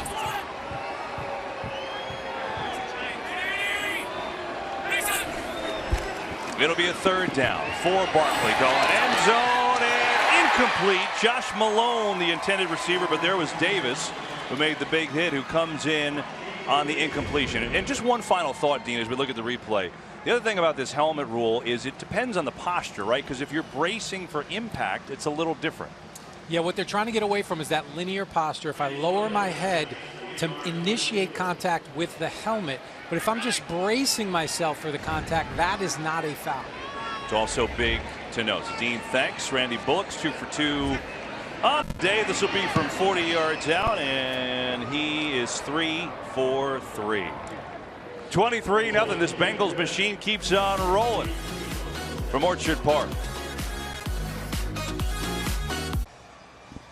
Well, Marvin Lewis is back for his 16th year with the Bengals, but he did not come back with the same staff. They made a ton of changes. Now, Bill Lazor was here on the staff last year, promoted offensive coordinator, but he's a first full year. Everybody else is brand new. I mean, these are major changes to a staff. And we talked to some people with the Bengals, and we talked to Marvin Lewis. Don't know what the record's going to be this year, Charles. And I know you and I feel like I think he's reinvigorated. That's the way it felt when we spent our time with him. So you and I both independently did a little research with our Cincinnati contacts, and they all corroborated what we said. They said he's very engaged in practice. I think he's enjoying coaching a new core of players and a lot of younger players. I think he enjoys being that type of not just a dad figure, but be able to get back out there and coach these kids up. And now Andy and AJ can lead from the offensive side. And you know, there's some interesting hires there. Terrell Austin, the defensive coordinator, was a defensive coordinator for the Lions. He was excellent at getting that team to turn the ball over, which the Bengals did not do. And they go back a long way, as Nate Peterman is the quarterback for the Bills. Finished up the first half when Allen had to get checked for a concussion, and starts this one with a completion to Clay. You know, we were talking to Austin, and he said, you know, it's interesting, when Austin was at Pittsburgh, where he played there, he said he did a minority internship with Baltimore, the Ravens. Marvin Lewis was the defensive coordinator there. So their relationship goes all the way back to that. And Marvin actually joked with Terrell and said, with the number of jobs and places you've been, it's like you've been coaching 75 years before he brought him back here. But very easy reach to go get Terrell Austin, who has done quite well as a coordinator in this league. Many thought he'd have a head coaching job by now. But now he goes hand in hand with Marvin Lewis. And you know, it really is amazing in any sport to be around this long, right? I mean, only Bill Belichick has been a head coach longer than Marvin Lewis. McCarthy's been there, Sean Payton obviously, but 16 straight years. Yeah, that's hard to do. It's hard to fathom at times. And you remember what John Madden said about coaching. He said 10 years in one place is about the right amount of time before you should probably change. He coached 10 years with the Oakland Raiders and then retired. 3rd down and 2 for Nathan Peterman. Going far side, and he's got a completion over there. It's Benjamin making a good catch over C.J. Goodwin, and we get flags. And let's see what this is all about. Well, Pam Oliver said at halftime that Sean McDermott, the head coach of the Bills, told her that he didn't think the receivers were fighting for the contested passes. And in this case, Kelvin Benjamin got the memo. Defense number 24. This penalty has been declined. The result of the play, a completed pass and 1st down. Yeah, that's C.J. Goodwin that he went over. But if Sean McDermott's saying my guys weren't fighting for the football, Kelvin Benjamin heard him, because he went up between two and fought with Goodwin and uncovered late and made the catch. 28-yard gain to Benjamin. That's the longest play of the day for Buffalo. So 1st and 10. Here is Peterman. Gives it to Marcus Murphy. Good cut. Breaks the tackle. Murphy. Good move. And Marcus Murphy out for a 1st down. And there are 3 flags on the play, and they all came from different directions. So we'll sort this out.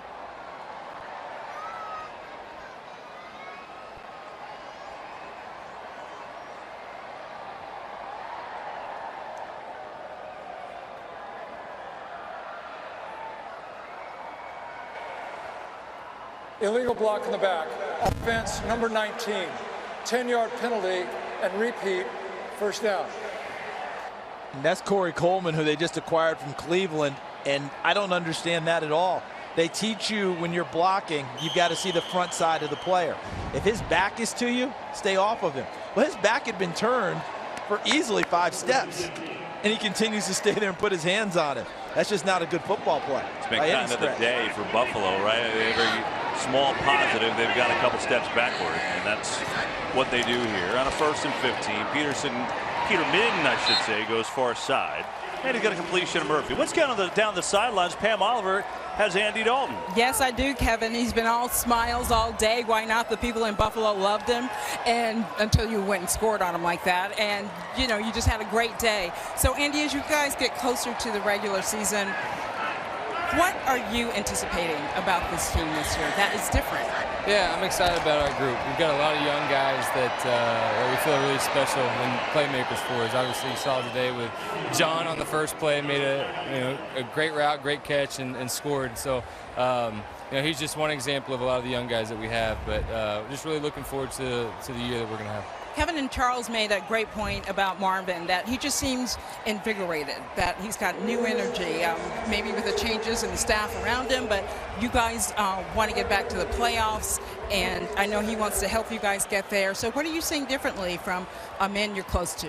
Yeah, obviously we love having Marvin back. Marvin's been with this organization for such a long time, and for us, he's you have that consistency of the head coach, you have the consistency of everything with a lot of changes on the coaching staff, and changes with some players, and so I think, like you said, it's kind of there's a lot of newness, and it's fun. I mean, I think for us and for me, being in my 8th year now, being in the same system for a long time, it's just kind of fun to learn something new and get to try to master a different offense. What's the takeaway from your experience with Buffalo fans and the contributions and everything that's happened? You know, people are good. Yeah, absolutely. I mean, it's just so crazy, the support that we've gotten from Buffalo. To turn a touchdown pass that ended up winning the game for us into so much good, to have 18,000 people donate to our foundation, raise over $450,000.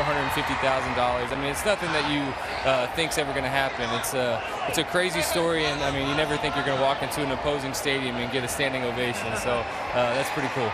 Andy Dalton for mayor in Buffalo. Kevin, you heard it here. Thanks, Andy. Yeah, thanks a lot. Back to you. Pam, not anymore. After the way he played today. Meanwhile, Jeremy Curley coming down with a big play. So thank you, Andy Dalton and Pam. Great interview. That was fun. And Dalton had a monster day, by the way, 11 of 16, 180 and 2 touchdowns. Here's Curley, Charles. Yeah, he's one of those pros that understands how to go about his craft.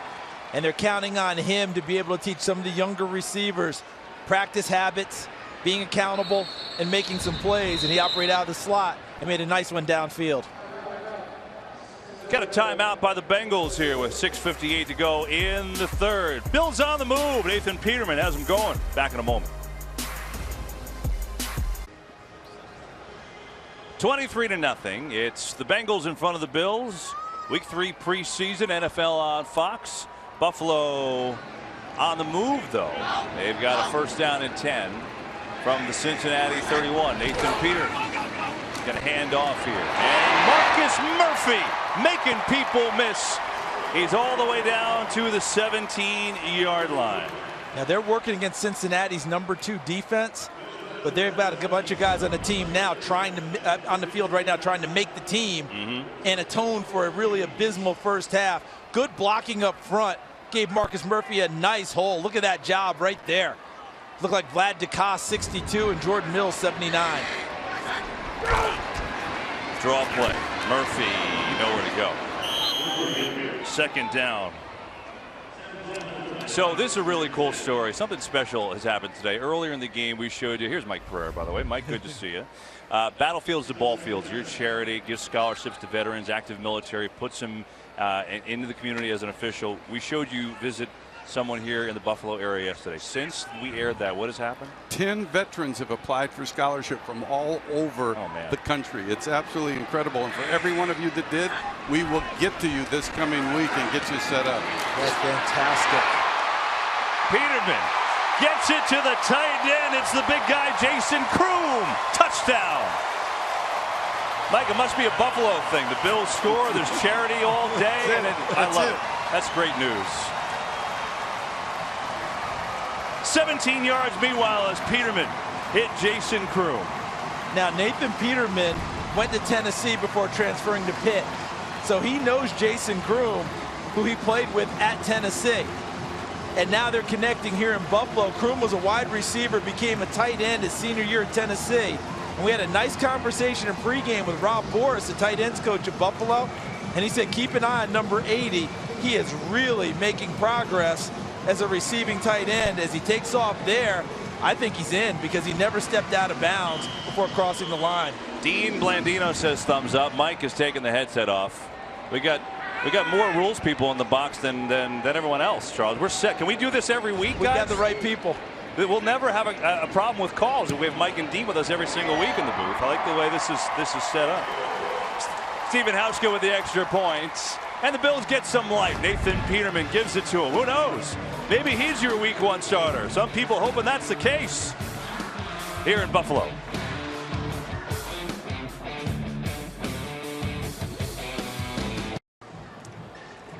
So Nathan Peterman gives the Bills a little life.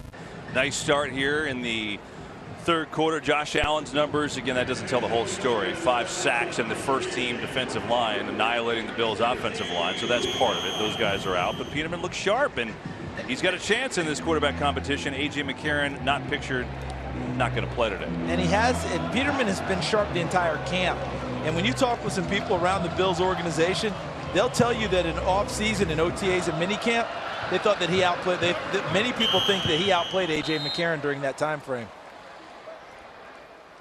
This fall, Thursday Night Football. Well, it's got a new network. It's a new home. It's right here on Fox. We've got marquee matchups. Looking forward to that. They are the best in Thursday night history, too. Get ready for primetime football on Thursday nights like you've never seen as we get it going.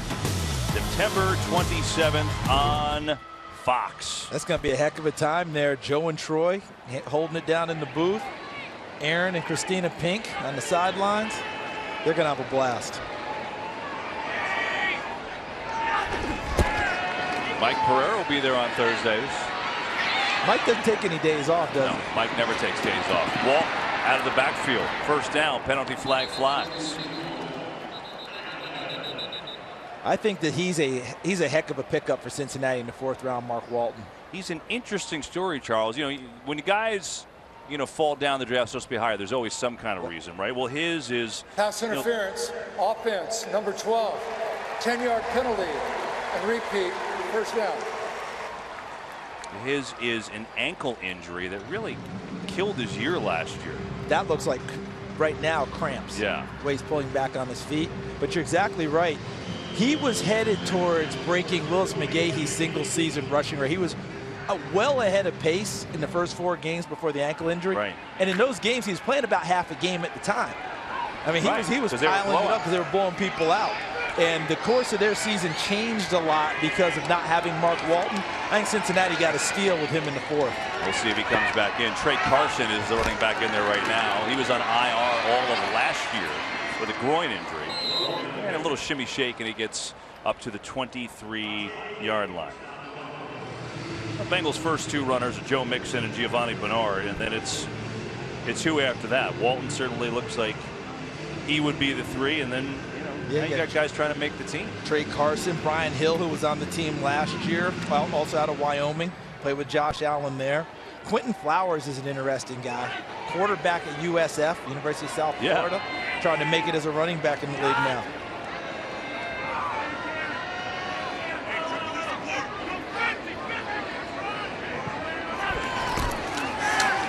Carson again running hard through the line. First down as he lowers the shoulder and moves the chains for Cincinnati. Ran right over Raphael Bush. How about the offensive line on this one? Because he really had, look, there was no hesitation when you look at the gap he gets. Look at that right there. So he's able to slide through that hole very easily. Didn't have to throttle down. Able to just get into the secondary and finish the run. Cedric Ogbuehi, number 70, with that last block to give him a sliver of space. Walton had to leave the field, so hopefully he's okay. Hopefully it is just cramps. Barkley blitz is picked up, throws, knocked in the air, it's intercepted, it's Bush. He's got it. Looking for blocks. Raphael Bush still going. Gets a block. Down to the 25, and this crowd comes to life.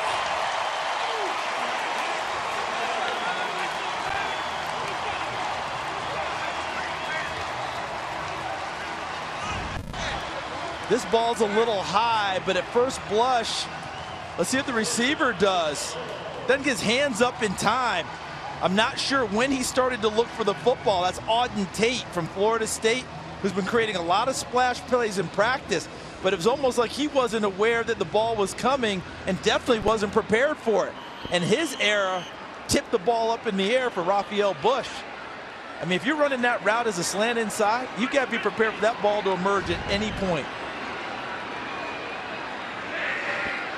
Puts the Bills in great field position. Peterman on the fake. Over the middle, he's got a completion. And again, he goes back to his tight end. It's Kroom. And here they hurry to the line. And you keep hearing you're going to hear the term all year long, RPO, run pass option, and quarterbacks getting the ball in their hands quickly. And the middle of the field in the NFL appears to be open for business. And Jason Kroom took advantage right there. He was on the practice squad last year. Charles Toja, former wide receiver, making his case here today. On a 1st and goal, nothing. As Cadet nowhere to run. Josh Shaw in on the tackle. Oh, Bills have played better in this second half. Second team against second team for the most part. Nathan Peterman is laying in the weeds in this quarterback battle. But the Bills have kept their first offensive line in the game. Yes. They're trying their best to give these quarterbacks their best look. Plus, they needed to atone for a very difficult first half. I've got to say, the way they played in the first half. Peterman going end zone, incomplete. We got a penalty flag. Zay Jones claims he was held, and maybe he was. It was C.J. Goodwin on the coverage.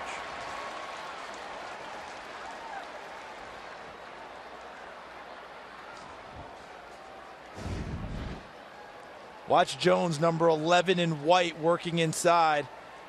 And right there, he's got a full hold of him. Is that C.J. Goodwin? Yes, it is, number 24. Pass interference. Defense, number 24. As a foul occurred in the end zone, the ball will be placed at the 1-yard line and an automatic first down. You know what would be really nice for Buffalo right now with this offensive line who's had their struggles? To be able to carve a hole in the defensive front of Cincinnati and power run it into the end zone. Let's see if they get that accomplished.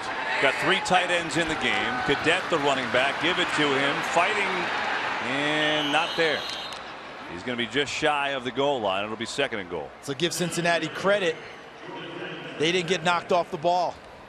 And that's what you're looking for. When you've had a tough day like Buffalo, as an offensive lineman, you want nothing more than to fire off and hit someone and get some frustrations out. But they couldn't create enough of a push to give their running back a chance to get into the end zone. That's got to be a little bit frustrating for them. Well played by Cincinnati, but Buffalo needs something good here to feel a little bit better. Again, they go with that jumbo package. 3 tight ends in the game. Again, they'll run it. It's Cadet diving. Touchdown.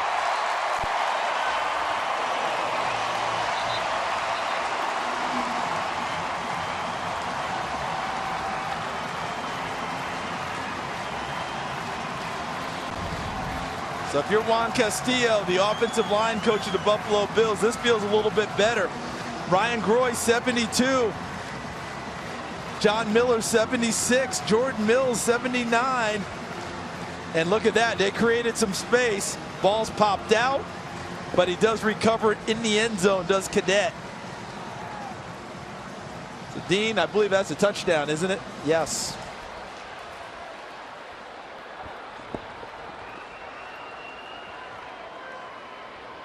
See, the ball's popped out right there by number 51, Brandon Bell, but Travis Cadet able to fall on the football in the end zone. So, the interception from Raphael Bush. Bills converted into a touchdown, and they're going to go for 2. Dean, what if that had been a 4th down play? Would that still have counted in the end zone? It still would have counted because it was the fumbling player that recovered his own fumble. Thank you.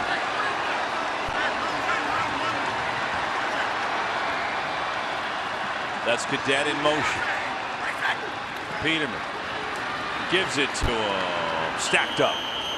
And the 2-point conversion is no good. And so it remains a 10-point lead for the Bengals. The Bills have some life for the hometown fans here. The interception off the tip by Bush, sets it up, and then Cadet punches it home.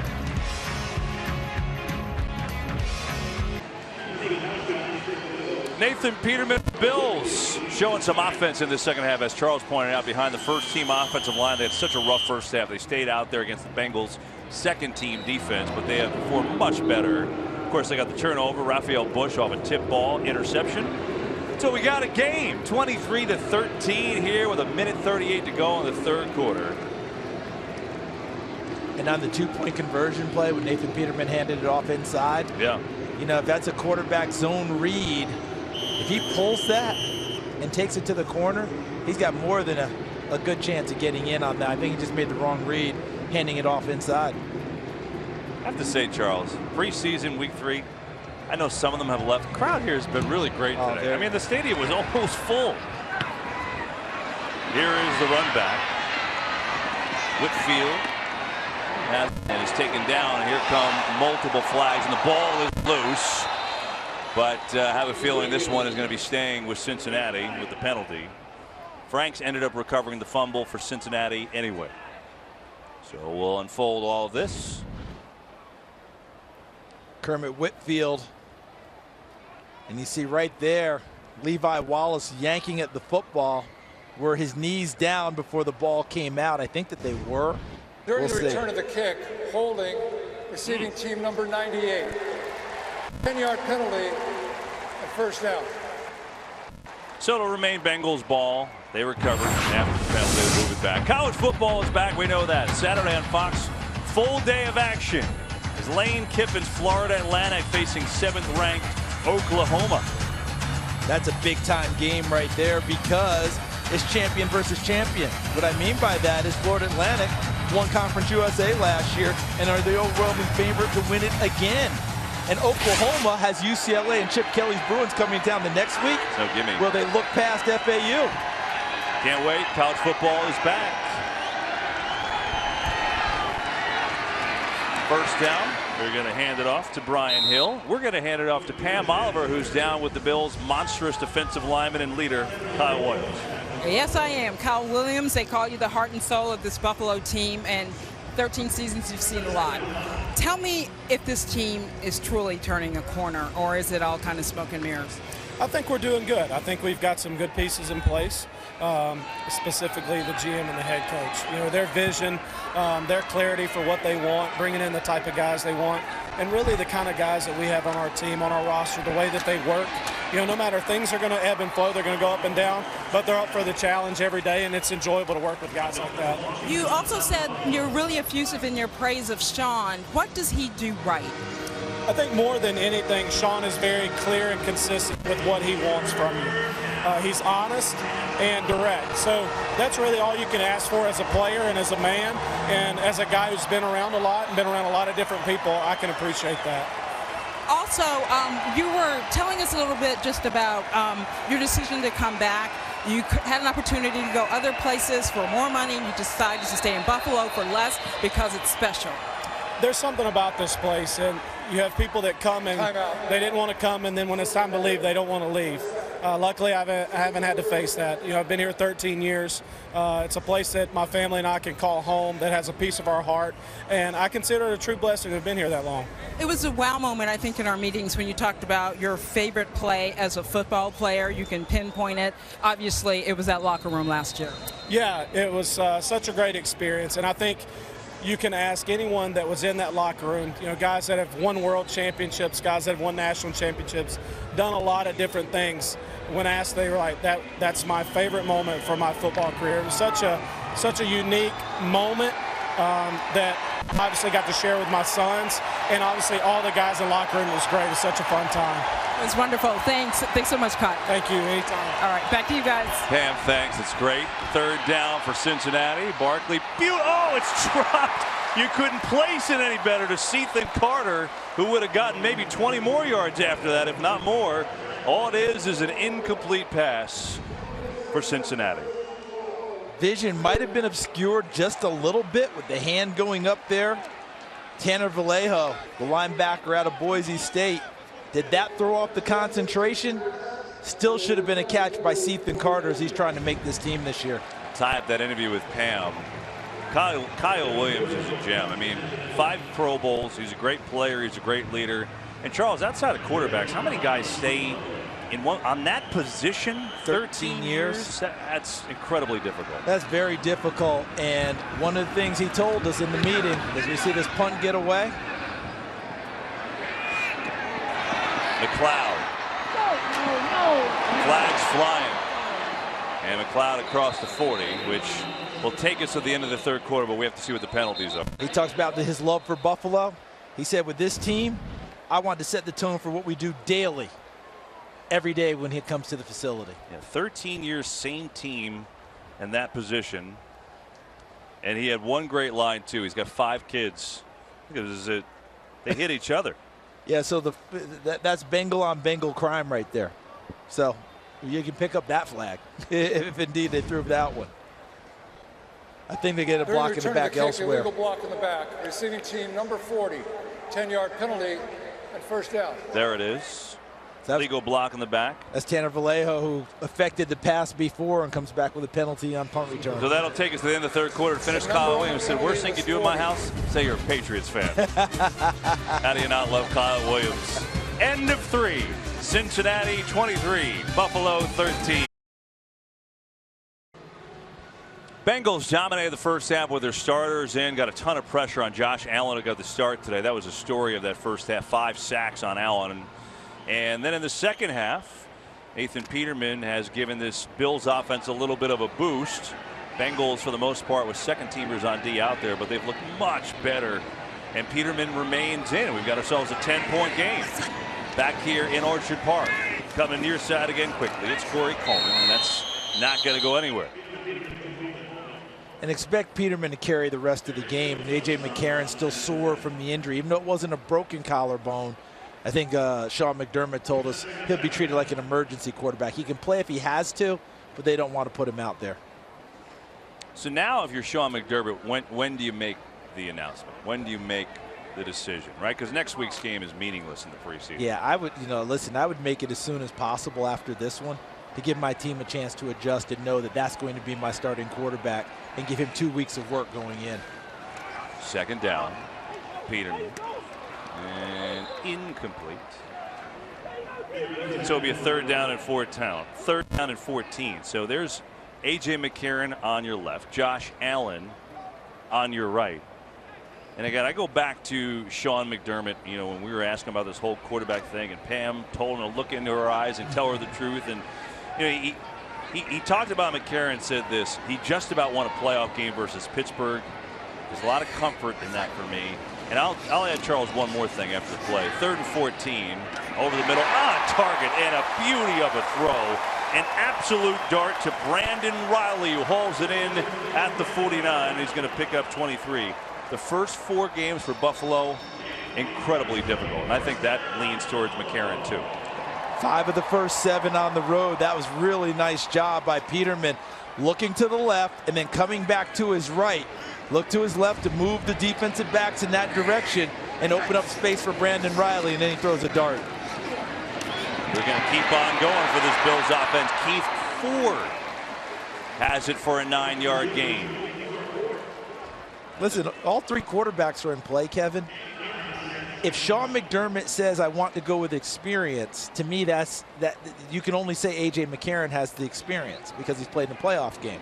Peterman is, it's really a bet about the equivalent of 1 full game, right? So that's kind of a wash with him and Allen. If you're picking it for another reason, you'll have to say that. Agree. Short gain on the play to Ford. Close to a first down, should have it. We talked about the schedule for the Bills.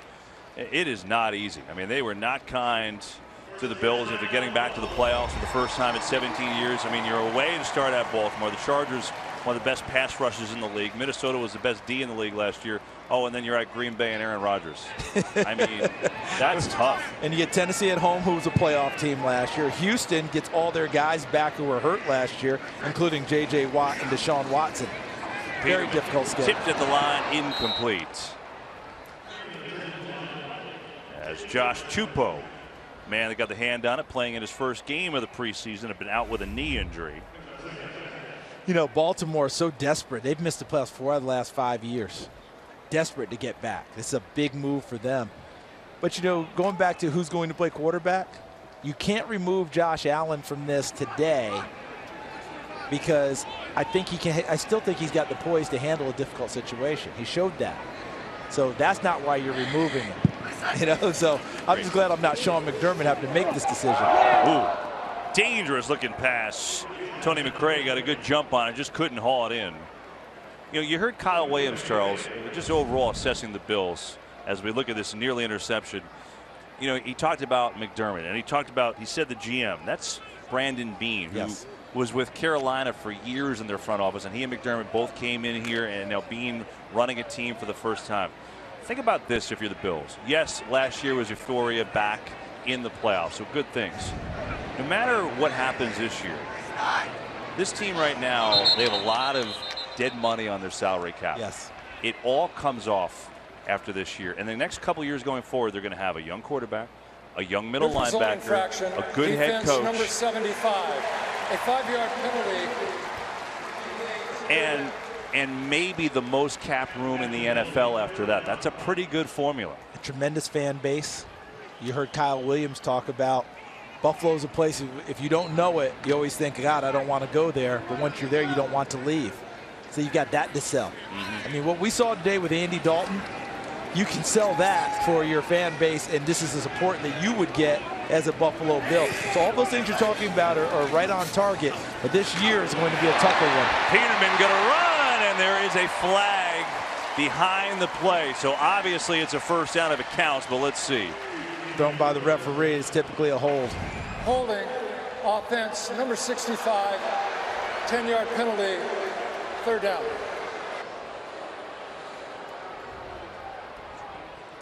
That's on Ike Butker. Yep, there it is. Yep, there's the takedown. Takes down Ryan Glasgow, who's played well for them. Another inside pass rusher. Gives them some depth in that area and just rotate people and keep coming at you in waves. We haven't even really talked about Sam Hubbard, the draft pick from Cincinnati and Ohio State, who they've really liked in preseason camp, number 94 in black. So it'll be a 3rd and 15. Peterman looking, and there's nothing there. So he's just going to roll on up to the 41 and step out of bounds. It'll be a 4th down and long is coming up, and John Ryan coming on a punt. Bills have 2 punters right now. They just signed John Ryan, the longtime Seattle Seahawk, to compete with Colton Schmidt. And I think that job is wide open. Yeah, and he got cut in Seattle because they drafted Michael Dixon out of Texas, and he competed with him. But the youngster got a monster leg, and he won the battle. He'll come here to try and take Colton Schmidt's job.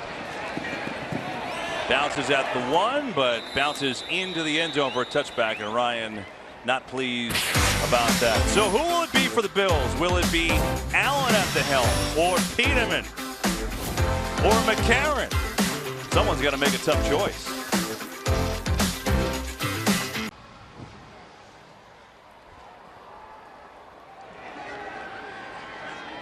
.26 to go in this one from Orchard Park. Bengals lead the Bills 23-13. Jeff Driscoll in at quarterback now for Cincinnati, 3rd quarterback of the day, and he's going to connect with Alex Erickson. So Driscoll getting some time today as Dalton started, was terrific. Barkley looked very, very sharp as his backup, and now we'll see Driscoll, 3rd-year man out of Louisiana Tech, who was on injured reserve all year last year with a hand injury. Began his career at the University of Florida. Was the Gatorade, one of the top, national Player of the Year organizations coming out of high school. You never believe, I'll tell you after his play. Carson to the 40. So he comes out, okay, and he is in Orlando, Florida. I believe at Oviedo High School. Or he was at Haggerty High School, excuse me. Oviedo High School has another quarterback that people are recruiting as a tight end. More of an afterthought. Kid by the name of Blake Bortles. Driscoll goes to Florida, one of the top recruits in the country. Doesn't work there, goes Louisiana Tech. He's in the league now. But Bortles, lightly recruited, goes to UCF and is now leading the Jacksonville Jaguars. Wow. Driscoll is going to air it out. He's got time, and air it out he does, but to the sideline, incomplete. And a 3rd down and 7 is coming up. He's an excellent athlete, and you know, a lot of teams like to keep 2 quarterbacks. Cincinnati kept 3 last year. Are they going to do that again? And if so, Driscoll would be that guy.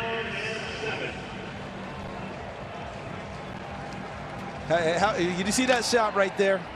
It may be preseason, but that's the shot of guys who had a very good day and are able to soak it in.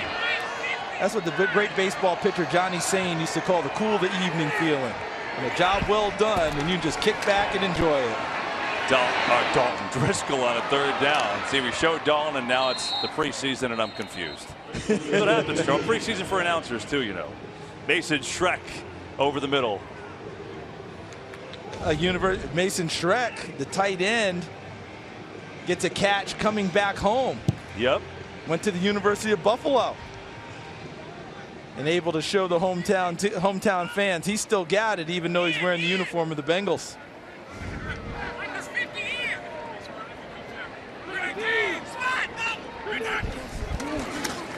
Here's Trey Carson. Good run. Carson down to the 40. Well,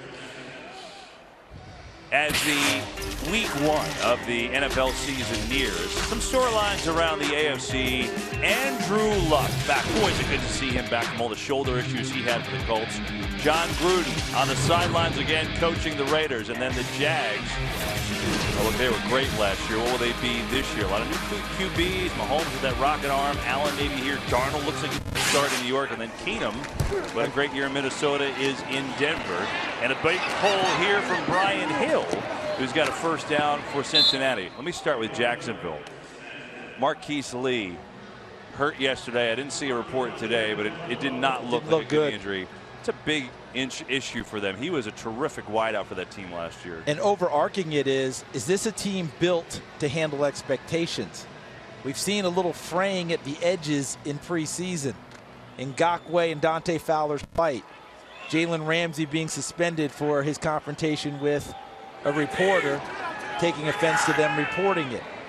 You know, is this team going to be able to handle those expectations? It's a little bit different this year, people coming at them. Here's Quentin Flowers, rookie from South Florida. His 1st carry, dances his way down to the 25. Yeah, it's all fair questions with them. I think one thing is safe after showing that little preview.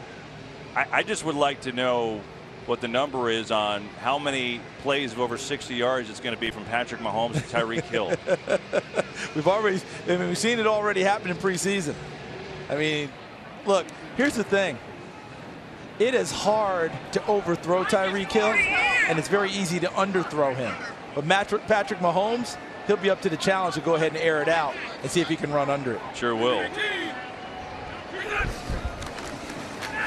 Driscoll has time. Near side, he's got a man wide open. Diving ball is out, and it goes out of bounds at the 2. What a wild play. Mason Schreck with the catch, and then got popped. And the ball was fumbled out of bounds. He goes airborne, and nice tackle, 1-2. So Borders, number 41, is the one that popped it out. There was a fumble on the play. However, once fumbled, the ball went backwards and out of bounds at the 2-yard line. The ball will belong to Cincinnati. 1st down. So the first hit was Marlowe, number 31. But the second hit by Borders was textbook. That's exactly what the league is looking for. That was a shoulder going into the football. Because I know that when I played, you know what we were taught? Put your face mask on the football, young man. Put your face mask on the football. Now we're saying put your shoulder on the football to pop it free. And that was textbook. So the message is, it's out there, and guys are trying to adhere to it.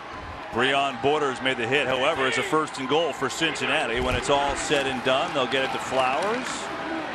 And he's going to be stopped at the 1.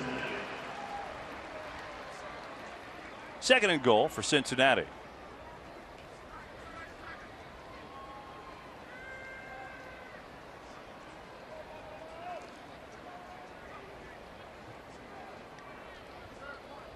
Leslie Frazier, 2nd year defensive coordinator for these Buffalo Bills. Former, yeah, go ahead, Kevin. I was going to say calling the plays as well. Yeah, former head coach of the Minnesota Vikings and a terrific player for the Chicago Bears. Tipped at the line, incomplete. Yeah, Sean McDermott, you asked him, who's handling the play calling, who does that, because McDermott's the defensive guy. Yeah, so you figure he's got to have a hand in it, right? But he said, no, I call the good ones. Leslie handles everyone else. Anything else that doesn't work, Leslie called it. He was only kidding, though, because it is Frazier to call it. McDermott say, hey, every once in a while, something during the game, I'll say something, but it's Frazier's game to call. I like what he said about, because he said, I've been in that position before, and you can't call plays and then the head coach jumps in and says, I'll take this one. You got to allow him to have the confidence to call the game. Slant is incomplete. They try to get Auden Tate, but couldn't find him as Levi Wallace was there. And a 4th and goal for the Bengals. Looks like they'll try a kick. If you're a Bills fan, you saw plenty of this last year. The numbers weren't overly impressive on defense. They were 26th overall in total defense, and they were 31st in the league in sacks. So when you look at everything, you say, how did they pull it off? Takeaways. They made plays when they had to. You're right. That was another example there. They had 1st and goal in there, and they couldn't get it in. Jonathan Brown, who had a 55-yard field goal at Dallas last week. 19-yard field goal attempt for him, and this may look like not a big deal. Kid had never played in a football game, until 2 weeks ago. He's a soccer player from Louisville. I wonder if he'll find a job. Not sure it'll be here. Anyway, 26-13 Bengals in the 4th.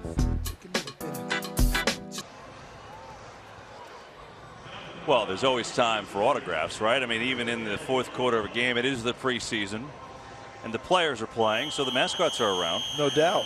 So that's what we got. You talk about tough mascot. With this humidity, wearing that bad boy, you got to give it up. Yeah, 26-13 Bengals leading the Bills. 6:09 to play in this one from Orchard Park, New York. My man's got a leg now. Charles, today it's a sad day across America. Flag here at half-mast because of the death of Senator John McCain, a war hero, a great American, finally passed away due to brain cancer. They had a moment of silence before the game. And we remember a great man, John McCain. He's a man who touched people, and politics gets into everything, but across every aisle. It didn't matter. He was a person who cared about his country, loved his country, bottom line, and served it honorably. And all of us can only hope to serve the way that he did in our daily lives. Yeah. Well said, Charles. Pass is complete to Logan Thomas, who's a fascinating study. Guy was a former quarterback, Charles. You don't see the quarterback to tight end switch very often, and he was a good quarterback at Virginia Tech. I was here at practice on Friday. Yeah. And to conclude practice, they have one competition play, offense, defense.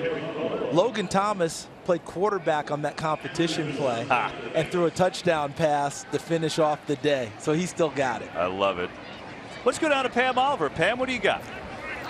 Hey there, Kevin. I'm here with A.J. Green. You probably heard of him. After last season, A.J., I know you weren't really pleased with your season. You took inventory. What did you come away with in terms of some things that you wanted to do better? For me, the biggest thing, during my whole career, I've been the same guy throughout my whole career. Last year I got a little frustrated, and that's not me. So this year I came because things weren't going well offensively. Right, exactly. So this year, I just letting the game, come to me. Talk to some of my older guys, Larry, another mentor of mine. Talk to him. Just I got to let the game come to me. Don't get so frustrated. Enjoy playing football again. So. What do you think you'll enjoy with this offense? Now Bill Lazor's back as the offensive coordinator. You got some new position coaches. What are you excited about in terms of that side of the ball? I'm just excited to get back out there with some of these new guys that we have with John, Tyler. Got a new receiver coach, so it's a little more energy, a little more, a little bit in the room. So with these young guys, but I'm just excited to get back out there, man, and play football. We can't wait to see you. Thanks a lot, AJ. Thank you. Okay, back to you. Thank you. Nice seeing you again. Okay, you too. Bye. Everybody loves Pam Oliver, right? I mean, come on. How can you not? Exactly. Pam, thanks. AJ, thanks. Bill Lazor, came on as the offensive coordinator after the Bengals were shut out the first 2 weeks last year. But this is his first full year, and just by talking to the guys, it's like it feels like it's a lot different because he got to install what he wanted. Yeah, because when you think about this offense, number 71, 5-yard penalty, remains first down. So you go back to Hugh Jackson, Jay Gruden, Hugh Jackson, similar offense. It's a lot of verbiage, same verbiage, you know, a lot of system put in place. And Bill Lazor, as you mentioned, this offseason drastically changed it from verbiage to what they want to get done, how they want to attack. And I think that's energized Andy Dalton as well. It's a new way of doing things. Knocked away as Peterman tries to hook up with Riley. McCray for Cincinnati. Well, as we've been saying, Dean Blandino, our rules expert, is here with us, and he's been here in the booth all day long. And you know, Dean, you said this in the first half. We were talking about the new helmet rule. Can't initiate contact with your helmet. We got a little crazy because of how much it was called the first couple of weeks, but it's changing this week, right? Yeah, I think the competition committee had a conference call on Wednesday, and they clarified that incidental or inadvertent contact would not be a foul. And I think that's what we're seeing this week. 51 fouls first 2 weeks, only 9 through 14 games, and we're almost done with the 15th game today. And none today in this game, right? And Dean, we haven't talked about it today, but the new kickoff rule, because people keep talking about this being a high-speed collision play, and this is where we've worried about the concussions, and they've changed it to where I believe it's much more like a punt play. And I think this is vital because I don't think football is football without starting with a kickoff, and I do not want to see it go away, and I think we're off to a good start. I think a lot of people feel that way, Charles. I think most people feel football should start with a kickoff, and I think the league is looking at ways to keep this play in the game. And so far in the early returns, Dean, I know it's preseason, but it appears to me that we have less of those high-speed collisions because the wedges are gone, right? You have that no contact zone that we have, and there seems to be more open space, and it's going to be tougher for teams to cover. But I have seen in this last week, the kickoff coverage teams have gotten better. They've adjusted too. Flag flies as Peterman hits Keith Ford. Now that'll be another one of those rules that, you know, is worth watching.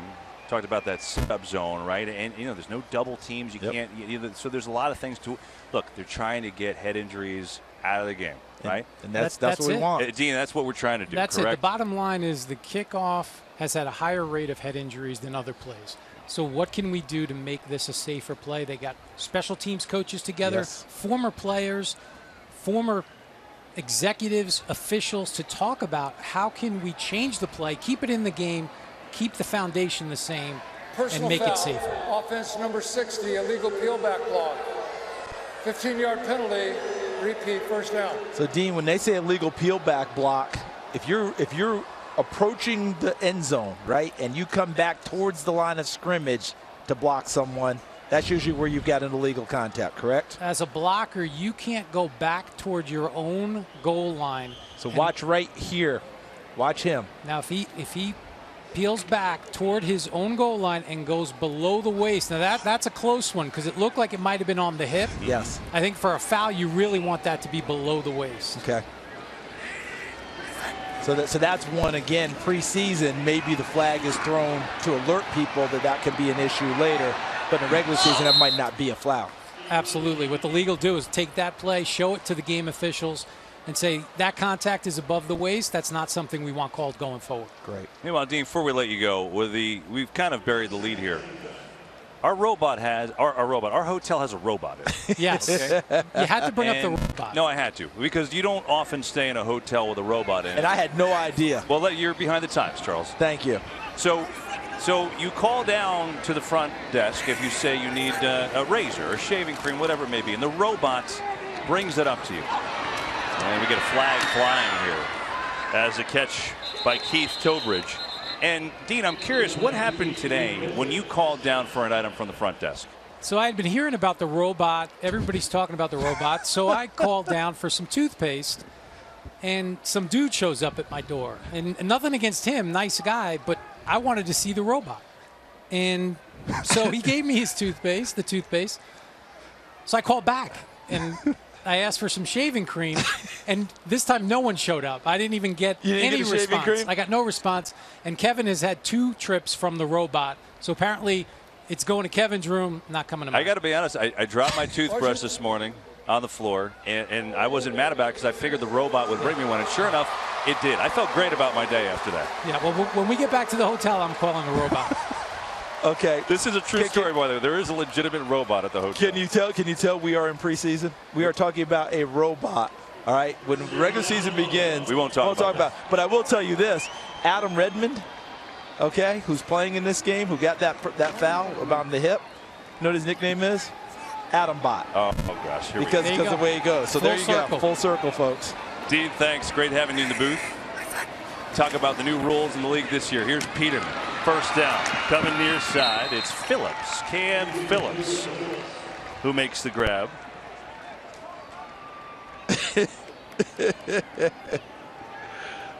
Okay, but see, the thing about it, and I'll finish here, Dean didn't even need toothpaste. Doesn't matter. He just wanted to see the robot.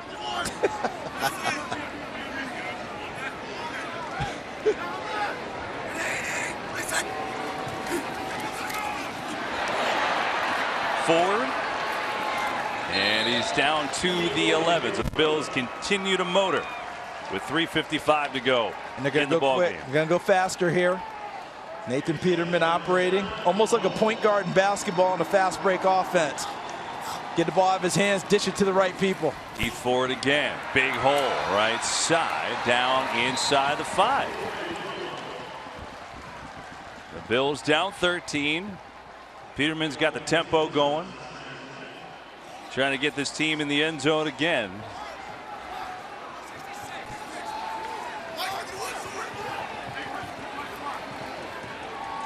Wonder if the robot can throw a football. 2nd and 4. Trouble. Peterman. He is taken down. Nowhere to escape to that time. Trayvon Henderson is the guy that came in to get the sack from the secondary. And Trayvon Henderson's at the University of Hawaii. My first exposure to him was at the Senior Bowl last year, where he came and played and had a pretty decent week. Was surprised that he wasn't drafted, but I hear he's having a very nice camp for Cincinnati. 3rd and 13.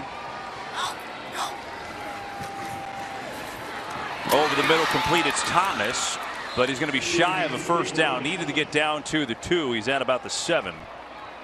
And a 4th down coming up. Can't see why the Bills wouldn't go, and they will. That was a nice tackle in the open field by Trayvon Henderson as well, taking on the big monster of 6'6", 250-pound Logan Thomas.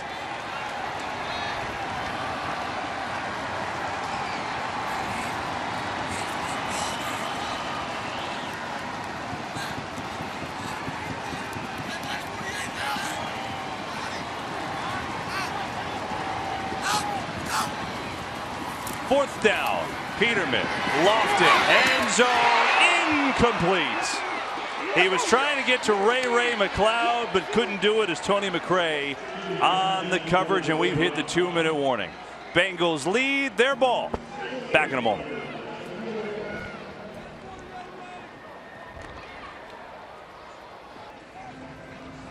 New Era Field in Orchard Park, Western New York, home of the Buffalo Bills. Good crowd today. Preseason game week 3, more than you can ask for. And it's a preseason game. You see some good, you see some bad. Connections with these 2 teams, yeah. Bengals fans say it will make it on meaning the playoffs this year. Bengals take over, 2 minutes to go. 26-13. They lead it here today. And they look to run out the clock. Quick break for us. Back for the finish. More autographs? Storylines in the NFC. Kirk Cousins, quarterback of the Minnesota Vikings. Charles will be there week 1 against that man, Jimmy G and the 49ers. That's a heck of a game. Look forward to it. The Rams were great last year. They may have gotten even better with a bunch of trades, big name players. Seahawks retooling. The storylines, those among many in the NFC, as some of these Bills fans still here just enjoying the day, enjoying the weather. And I have a couple updates. First of all, Our buddy Brad Nessler reached out. He wants a robot in all of his hotels this year to travel. He's going to get in his contract? Number 2, this is a great story from Mike Pereira. We showed you earlier in the day about his Battlefields to Ball Fields charity, right? Scholarships to vets, active military, putting them as officials into the community. Since we ran that piece when Mike we went out and visited the community yesterday. Mike, what's the number up to now? Is it 50 what? 56 new applicants for scholarships for the charity today. Mike came on camera with us at the time it was 10. It's unbelievable. That's just phenomenal. So great. And phenomenal job, Mike, you and your organization. These men and women replenishing the officials' ranks, and they'll do a fantastic job. Fantastic. And let's be honest about it. We need them. We need them for our sports to continue. 3rd down and 4 for Cincinnati.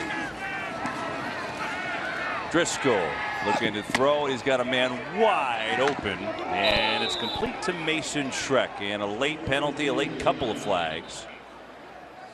And Schreck is down. As he was sliding, I think a defender launched. And let's take a look. And when I say launch, he was already starting to tackle, and we end up with that helmet contact. Now that looks like helmet to helmet. That could have been any part of Schreck at that point with the helmet coming into him. Defense number 31, unnecessary roughness.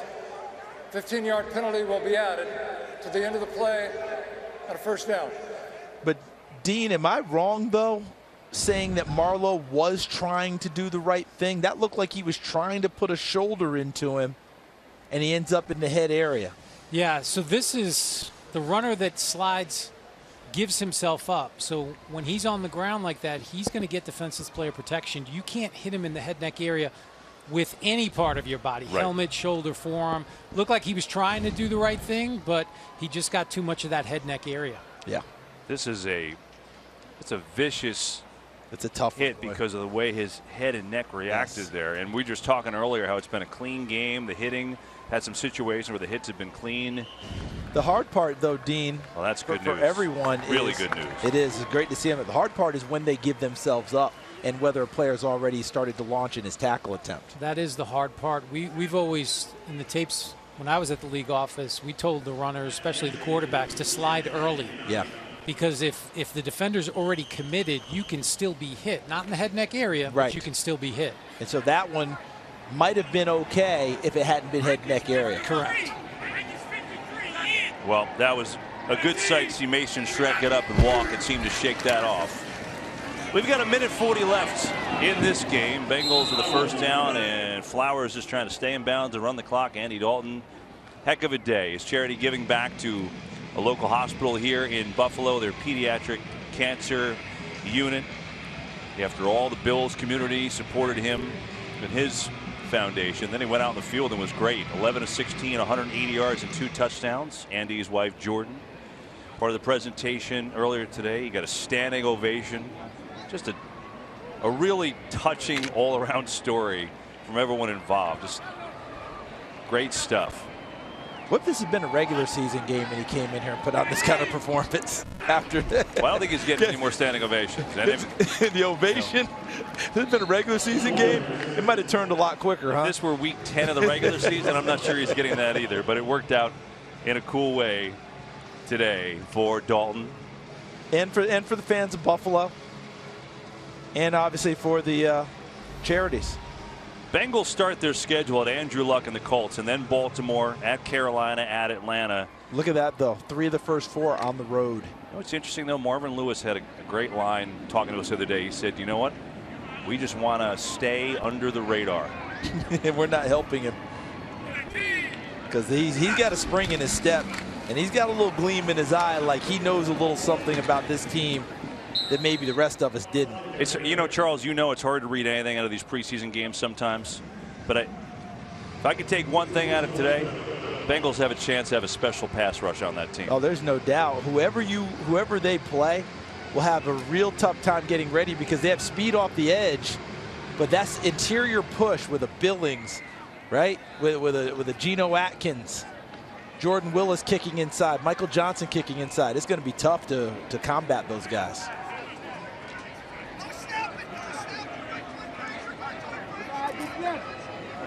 It's a 4th down. There's 10 seconds left. There's a debate on the field. I can only imagine they're talking about where to go for dinner at this point. Just run the last 10 seconds off and let's get out of here. They're going to the plane.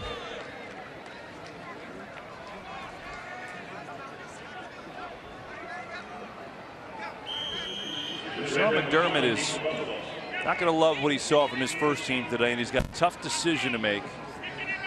Who is going to be the Bills' starting quarterback week 1? And I think that he might put that a little bit on the back burner over the next day or so and really say, okay, how are we going to show up this offensive line for whoever we pick to play quarterback? That's their biggest problem right now.